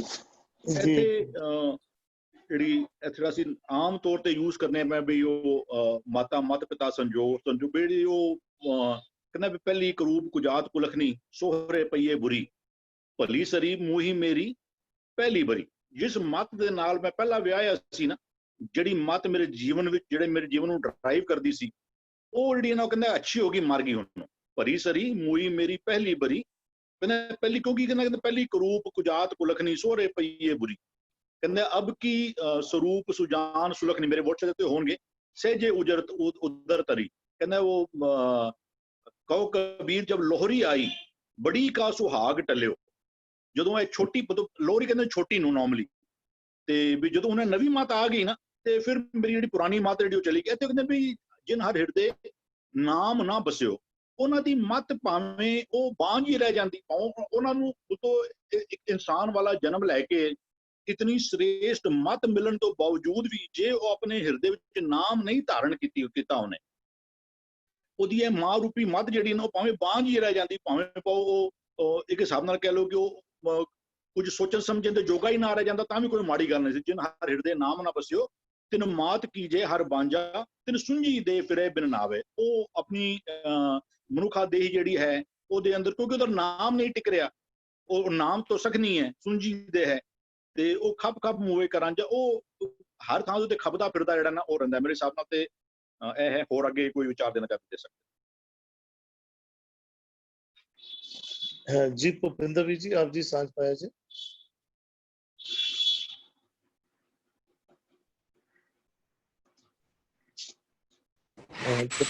ਹੈਲੋ ਜੀ ਵੀਰ ਜੀ ਆ ਰਹੀ ਆਵਾਜ਼। ਤੁਸੀਂ ਮੇਰਾ ਨਾਮ ਲਿਆ ਨਾ, ਸੌਰੀ ਮੈਂ ਜੀ। ਹਾਂਜੀ, ਜਦੋਂ ਅਸੀਂ ਰਹਾਉ ਨੂੰ ਲੈ ਕੇ ਗੱਲ ਕਰਦੇ ਆ ਨਾ, ਤਾਂ ਰਹਾਉ ਵਿੱਚ ਮੇਰੇ ਮਨ ਦੀ ਗੱਲ ਕੀਤੀ ਗਈ ਹੈ। ਮੇਰੇ ਮਨ ਜਪ ਰਾਮ ਨਾਮ ਹਰ ਮਨ ਚ। ਹਿਰਦੇ ਵਿੱਚ ਰੱਬ ਜੀ ਵਸਦੇ ਨੇ, ਉਹਨਾਂ ਦੀ ਵਿਜ਼ਡਮ ਵਸਦੀ ਹੈ, ਤੂੰ ਉਹਨੂੰ ਫੋਲੋ ਕਰਿਆ ਕਰ। ਹਰ ਹਰ ਕਿਰਪਾਲ ਕਿਰਪਾ ਪ੍ਰਗਟਾਰੀ ਗੁਰ ਗਿਆਨ ਦਿਓ ਮਨ ਸਮਝਾ। ਜਿਹੜੀ ਨੀਚ ਕਰ ਦੀ ਮੱਤ ਹੈ ਨਾ, ਉਹੀ ਗੁਰੂ ਦਾ ਗਿਆਨ ਹੁੰਦਾ ਹੈ। ਉਹਦੇ ਨਾਲ ਮਨ ਕੀ ਮੱਤ ਨੂੰ ਐਕੂਮੂਲੇਟ ਨਹੀਂ ਕਰਦਾ, ਭਾਵ ਜਮਾ ਵਾਲੀ ਵਾਈਸਿਸ ਨੂੰ ਨਹੀਂ ਲੈਂਦਾ। ਹੁਣ ਇਹ ਗੱਲ ਜਦੋਂ ਮੇਰੇ ਬਾਰੇ ਚੱਲ ਰਹੀ ਹੈ, ਬਾਣੀ ਦੀ ਬਣਤਰ ਮੁਤਾਬਕ, ਭੁਪਿੰਦਰ ਸਿੰਘ ਦੀ ਇੰਟਰਪ੍ਰੀਟੇਸ਼ਨ ਮੁਤਾਬਕ ਨਹੀਂ, ਬਾਣੀ ਦੀ ਬਣਤਰ ਮੁਤਾਬਕ ਰਹਾਉ ਵਿੱਚ ਮੇਰੇ ਮਨ ਦੀ ਗੱਲ ਚੱਲ ਰਹੀ ਹੈ, ਤਾਂ ਫਿਰ ਮੇਰੇ ਮਨ ਨੂੰ ਕਹਿ ਰਹੇ ਨੇ। ਜਦੋਂ ਇਹਦੇ ਲਫ਼ਜ਼ੀ ਅਰਥ ਕੀਤੇ ਜਾਂਦੇ ਨੇ, ਜਿਹੜਾ ਬੰਦਾ ਨਾਮ ਨਹੀਂ ਜਪਦਾ ਉਹਦੀ ਮਾਂ ਨੂੰ ਬਾਂਝ ਕਰ ਦਿਓ, ਉਹ ਗੁਰਮਤ ਕਨਸੈਪਟ ਨਹੀਂ ਹੈ। ਔਰ ਅਸੀਂ ਆਪਣੇ ਤੇ ਟੁਕਾ ਕੇ ਸਮਝਣਾ ਹੈ ਕਿ ਇੱਥੇ ਤਿੰਨ ਮਾਤ ਕੀ ਜ਼ਹਿਰ ਬਾਂਝਾ, ਮਾਤ ਉਹਦੀ ਮੱਤ ਹੁੰਦੀ ਹੈ। ਜਿਹੜਾ ਮਨ ਨਿਜ ਕਰ ਦੀ ਮੱਤ ਨਹੀਂ ਲੈਂਦਾ, ਉਹਦੀ ਮੱਤ ਬਾਂਝ ਹੋ ਜਾਂਦੀ ਹੈ, ਉਹ ਕ੍ਰੀਏਟਿਵ ਨਹੀਂ ਕਰ ਸਕਦਾ। ਜਿਨ ਹਰਿ ਦੇ ਨਾਮ ਨਾਲ ਕਿਸੇ ਤਿੰਨ ਮਾਤ ਕੀ ਜ਼ਹਿਰ ਬਾਂਝਾ, ਉਹਦੀ ਮੱਤ ਬਾਂਝ ਹੋ ਗਈ। ਕਾਰਨ ਕੀ ਹੈ? ਤਿੰਨ ਸੁੰਝੀ ਦੇ ਫਿਰੇ ਬਿਨ ਨਾਮ ਹੈ। ਉਹ ਵਿਦਾਊਟ ਵਿਜ਼ਡਮ ਆਪਣੀ ਇਹ ਦਿਖਾਵੇ ਵਾਲੀ ਜਿਹੜੀ ਬਣੀ ਹੋਈ ਬੋਡੀ ਹੈ ਨਾ, ਜਿਹੜੀ ਮੰਮੀ ਪਾਪਾ ਤੋਂ ਪੈਦਾ ਹੋਈ ਹੋਈ ਹੈ, ਇਸ ਬੋਡੀ ਨੂੰ ਲੈ ਕੇ ਫਿਰਦਾ ਰਹਿੰਦਾ ਹੈ, ਦਿਨ ਰਾਤ ਖੱਪ ਖੱਪ ਮਰਦਾ ਰਹਿੰਦਾ ਹੈ। ਕਰਾਂਜ ਵਾਲੀ ਦੁਖੀ ਹਾਏ ਹਾਏ ਵਾਲੀ ਦੁਖੀ ਜੀਵਨ ਜੀਂਦਾ ਰਹਿੰਦਾ ਹੈ। ਹਰ ਕੀਰਤ ਕਲ ਯੁਗ ਪਦ ਉੱਤਮ, ਪਰ ਜੇ ਰੱਬੀ ਗੁਣਾ ਦੇ ਨਾਲ ਜੀਵਨ ਜੀਓ ਤਾਂ ਉਹਨੂੰ ਪਦ ਉੱਤਮ ਪ੍ਰਾਪਤ ਹੋ ਸਕਦਾ ਹੈ। ਕਿਹਨੂੰ? ਮੇਰੇ ਮਨ ਨੂੰ ਸਮਝਾ ਰਹੇ ਨੇ। ਪਦ ਉੱਤਮ ਤਾਂ ਪ੍ਰਾਪਤ ਹੋਏਗਾ ਜੇ ਮਤ ਸੁਮਤ ਬਣਾ ਲਈਏ, ਚੰਗੀ ਮਤ ਬਣਾ ਲਈਏ। ਹਰ ਪਾਈਏ ਸਤਿਗੁਰ ਮਾਂਝਾ, ਪਰ ਇਹ ਪ੍ਰਾਪਤ ਹੁੰਦੀ ਹੈ ਜਦੋਂ ਸਤਿਗੁਰ ਦੀ ਮਤ ਪ੍ਰਾਪਤ ਕਰੀਏ। ਫਿਰ ਉਹ ਕਰਾਂਜ ਵਾਲੀ ਧੁਨ ਜਿਹੜੀ ਗਾਉਂਦੇ ਆ ਨਾ, ਕਲ ਯੁਗ ਵਾਲੀ, ਉਸ ਤੋਂ ਛੁੱਟ ਜਾਂਦੇ ਆ। ਕਲ ਕਲੇਸ਼ ਵਾਲਾ ਯੁਗ ਦਾ ਮਤਲਬ ਹੁੰਦਾ ਹੈ ਮੇਰੀ ਮਨ ਦੀ ਅਵਸਥਾ। ਜਗ ਦਾ ਮਤਲਬ ਹੁੰਦਾ ਮੇਰਾ ਸੋਚਣੀ ਦਾ ਢੰਗ, ਅਤੇ ਮੈਂ ਕਲ ਕਲੇਸ਼ ਵਾਲੀ ਅਵਸਥਾ 'ਚ ਪੈ ਜਾਂਦਾ, ਉਹਨੂੰ ਕਲਯੁਗ ਕਹਿੰਦੇ ਨੇ। ਕਲਯੁਗ ਰਥ ਅਗਨ ਕਾ, ਮੈਂ ਅਗਨ ਨੂੰ ਫੋਲੋ ਕਰਦਾ, ਸੋ ਉਸ ਤੋਂ ਛੁੱਟ ਸਕਦਾ। ਹਉ ਬਲਿਹਾਰੀ ਸਤਿਗੁਰ ਆਪਣੇ ਜਿਨ ਗੁਪਤ ਨਾਮ ਪ੍ਰਗਾਥਾ, ਮੈਂ ਆਪਣੇ ਸਤਿਗੁਰ ਤੋਂ ਬਲਿਹਾਰ ਜਾਂਦਾ ਜਿਸੇ ਮੈਨੂੰ ਇਹ ਨਿਜ ਕਰਦੀ ਆਵਾਜ਼ ਸੁਣਨ ਦਾ ਸੁਮਤ ਬਖਸ਼ੀ। ਦਰਸ਼ਨ ਸਾਧ ਮਿਲਿਓ ਵਡਭਾਗੀ, ਸਭ ਕੇ ਲਈ ਗਏ ਗਵਾਚਾ।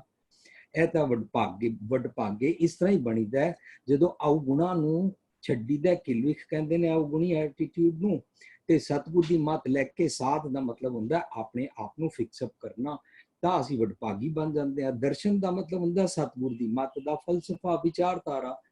ਉਹ ਨਾ ਲਵੋ ਤਾਂ ਮੱਤ ਬਾਂਝ ਰਹਿੰਦੀ ਹੈ, ਉਹ ਲਵੋ ਤਾਂ ਮੱਤ ਕ੍ਰੀਏਟਿਵ ਬਣਦੀ ਜਾਂਦੀ ਹੈ। ਫਿਰ ਸਾਰੇ ਇਹਦੇ ਫੈਕਲਟੀਜ਼ ਬ੍ਰਹਮੇ ਵਾਲੇ, ਚੰਗੇ ਗੁਣਾ ਵਾਲੀ, ਸ੍ਰਿਸ਼ਟੀ ਵਾਲੇ ਖੁੱਲਦੇ ਜਾਂਦੇ। ਕਿਲ ਵਿਖ ਗਏ ਗਵਾਚਾ, ਚਲੇ ਜਾਂਦੇ ਨੇ ਅਵਗੁਣ। ਸਤਿਗੁਰ ਸ਼ਾਹ ਪਾਇਆ ਵਡਦਾਣਾ, ਹਰ ਕੀਏ ਬੋ ਗੁਣ ਸਾਂਝਾ। ਉਹਨੇ ਚੰਗੇ ਚੰਗੇ ਗੁਣ ਮੈਨੂੰ ਸਮਝਾਏ। ਜਦੋਂ ਮੈਂ ਉਸ ਨੂੰ ਪ੍ਰਾਪਤ ਕੀਤਾ, ਮੇਰਾ ਮਨ ਸ਼ਾਹ ਬਣ ਗਿਆ। ਮਨ ਕਦੋਂ ਸ਼ਾਹ ਬਣਿਆ? ਜਦੋਂ ਮਤ ਪ੍ਰਫੁੱਲਤ ਹੋਈ। ਮਤ ਕਦੋਂ ਪ੍ਰਫੁੱਲਤ ਹੋਈ? ਜਦੋਂ ਮੇਰੀ ਸੁਰਤ ਨੇ ਸਤਿਗੁਰ ਦੀ ਮਤ ਵੱਲ ਧਿਆਨ ਕਰਨਾ ਸ਼ੁਰੂ ਕਰ ਦਿੱਤਾ, ਤਾਂ ਸਿਆਣਾ ਬਣ ਗਿਆ। ਚੰਗੇ ਗੁਣ ਜਿनको कृपा करी जग जीवन, जो अपने जीवन जिस तरह प्राप्त करते हैं। हर उतारियो मन मांझा, ਉਹ ਰਹਾਉ ਵਾਲਾ ਮਨ ਮਾਂਝਾ ਵਾਲਾ ਸਤਿਗੁਰ ਦੀ ਮਤ ਨੂੰ ਲੈ ਲੈਂਦੇ ਨੇ। ਧਰਮ ਰਾਏ ਦਰ ਕਾਗਜ਼ ਫਾੜੇ, ਧਰਮ ਰਾਏ ਦਰ ਕਾਗਜ਼ ਫਾੜੇ। ਕਾਗਜ਼ ਕਿਹੜੇ ਨੇ? ਅਸੀਂ ਤੇ ਮਰਨ ਤੋਂ ਬਾਅਦ ਉੱਪਰ ਅਸਮਾਨ ਤੇ ਕੋਈ ਧਰਮ ਰਾਜ ਮੰਨਦੇ ਨਹੀਂ। ਅਸੀਂ ਤਾਂ ਅੰਦਰ ਦਾ ਧਰਮ ਰਾਜ ਮੰਨਦੇ ਹਾਂ, ਜਿਸ ਦਾ ਮੇਰੇ ਅੰਦਰ ਰਾਜ ਚੱਲਦਾ ਹੈ। ਮੈਂ ਆਪਣੀ ਮਨ ਕੀ ਮਤ ਦੇ ਨਾਲ ਅਵਗੁਣੀ ਜੀਵਨ ਤਾਂ ਜੀਦਾ ਹਾਂ, ਪਰ ਉਹ ਧਰਮ ਰਾਜ ਦੀ ਤਕੜੀ ਤੇ ਮੈਂ ਨਾਲੋਂ ਨਾਲ ਤੁਲ ਜਾਂਦਾ ਹਾਂ। ਵਾਚਾ ਧਰਮ ਅਧੂਰ, ਮੇਰੇ ਅੰਦਰ ਧਰਮ ਰਾਜ। ਧਰਮ ਰਾਏ ਦਰ ਕਾਗਜ਼ ਫਾੜੇ, ਉੱਥੇ ਹੁਣ ਜਮਾ ਵਾਲਾ ਲੇਖਾ ਰਿਹਾ ਹੀ ਨਹੀਂ, ਕਲੀਅਰ ਹੋ ਗਿਆ। ਜਦ ਨਾਨਕ ਲੇਖਾ ਸਮਝਾ, ਜਦੋਂ ਮੈਂ ਸਤਿਗੁਰ ਦੀ ਮਤ ਦਾ ਲੇਖਾ ਸਮਝ ਲਿਆ, ਮਨੂੰ ਕੁਇਕ ਕਰਨ ਵਿੱਚ ਇੰਜ ਹੀ ਆਇਆ, ਔਰ ਆਪਣੇ ਤੇ ਅਪਲਾਈ ਕਰਨ ਵਾਲਾ ਇੰਜ ਹੀ ਆਇਆ। ਜੇ ਵਕਤ ਜ਼ਿਆਦਾ ਲਿਆ ਤੇ ਮੈਂ ਕਿਵੇਂ ਦਾ ਜਾ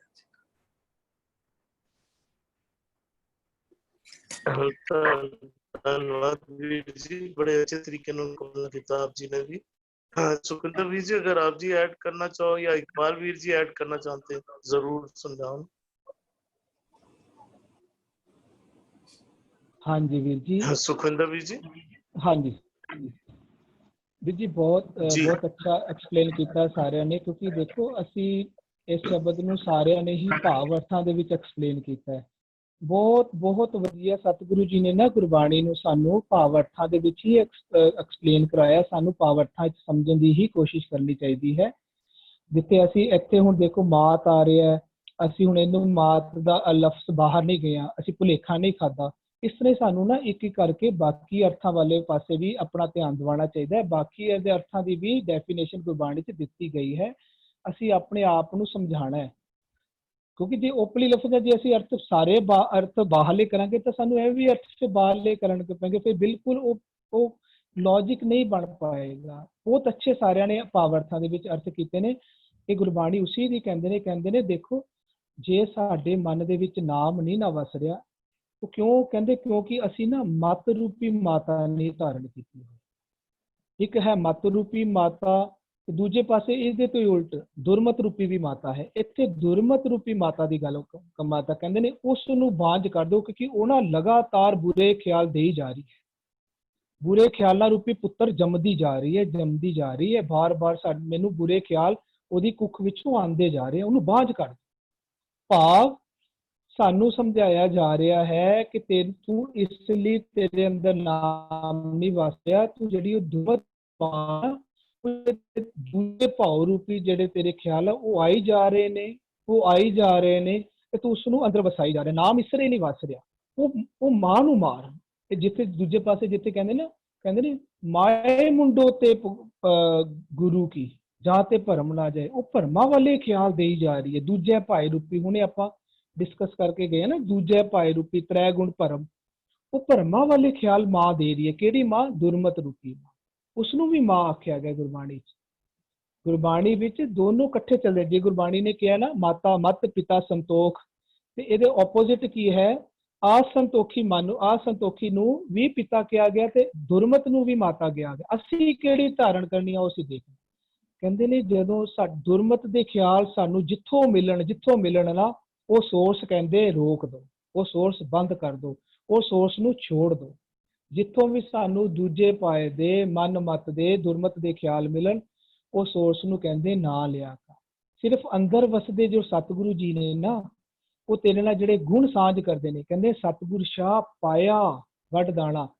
ਹਰ ਅਗਲੀ ਤੁਕ ਦੇਖੋ ਕਿਤਨੇ ਸੋਹਣੇ ਸ਼ਬਦ ਕੀ ਕਹਿੰਦੇ ਸਤਿਗੁਰੂ ਨੇ ਯੂਜ਼ ਕੀਤੇ। ਪਹਿਲੀ ਤੁਕ 'ਚ ਕਹਿ ਰਹੇ ਨੇ, ਮੈਂ ਸਾਰਾ ਸ਼ਬਦ ਨਹੀਂ ਡਿਸਕਸ ਕਰ ਰਿਹਾ, ਸਿਰਫ ਇੱਕ ਤੁਕ ਮੇਰਾ ਧਿਆਨ ਉੱਥੇ ਰੁਕ ਗਿਆ, ਬੜਾ ਪਿਆਰੀ ਗੱਲ ਕੀਤੀ ਹੋਈ ਹੈ। ਕਹਿੰਦੇ ਨੇ ਸਤਿਗੁਰ ਸ਼ਾਹ ਪਾਇਆ ਵੱਡ ਦਾਣਾ, ਅੱਗੇ ਕਹਿੰਦੇ ਨੇ ਹਰ ਕੀਏ ਬਹੁ ਗੁਣ ਸਾਂਝ। ਦੇਖੋ ਪਹਿਲਾਂ ਕਹਿੰਦੇ ਨੇ ਸਤਿਗੁਰ ਪਾਇਆ ਸਤਿਗੁਰੂ ਨੂੰ ਹੈ, ਲੇਕਿਨ ਗੁਣ ਸਾਂਝ ਕੌਣ ਕਰ ਰਿਹਾ? ਹਰੀ ਜੀ।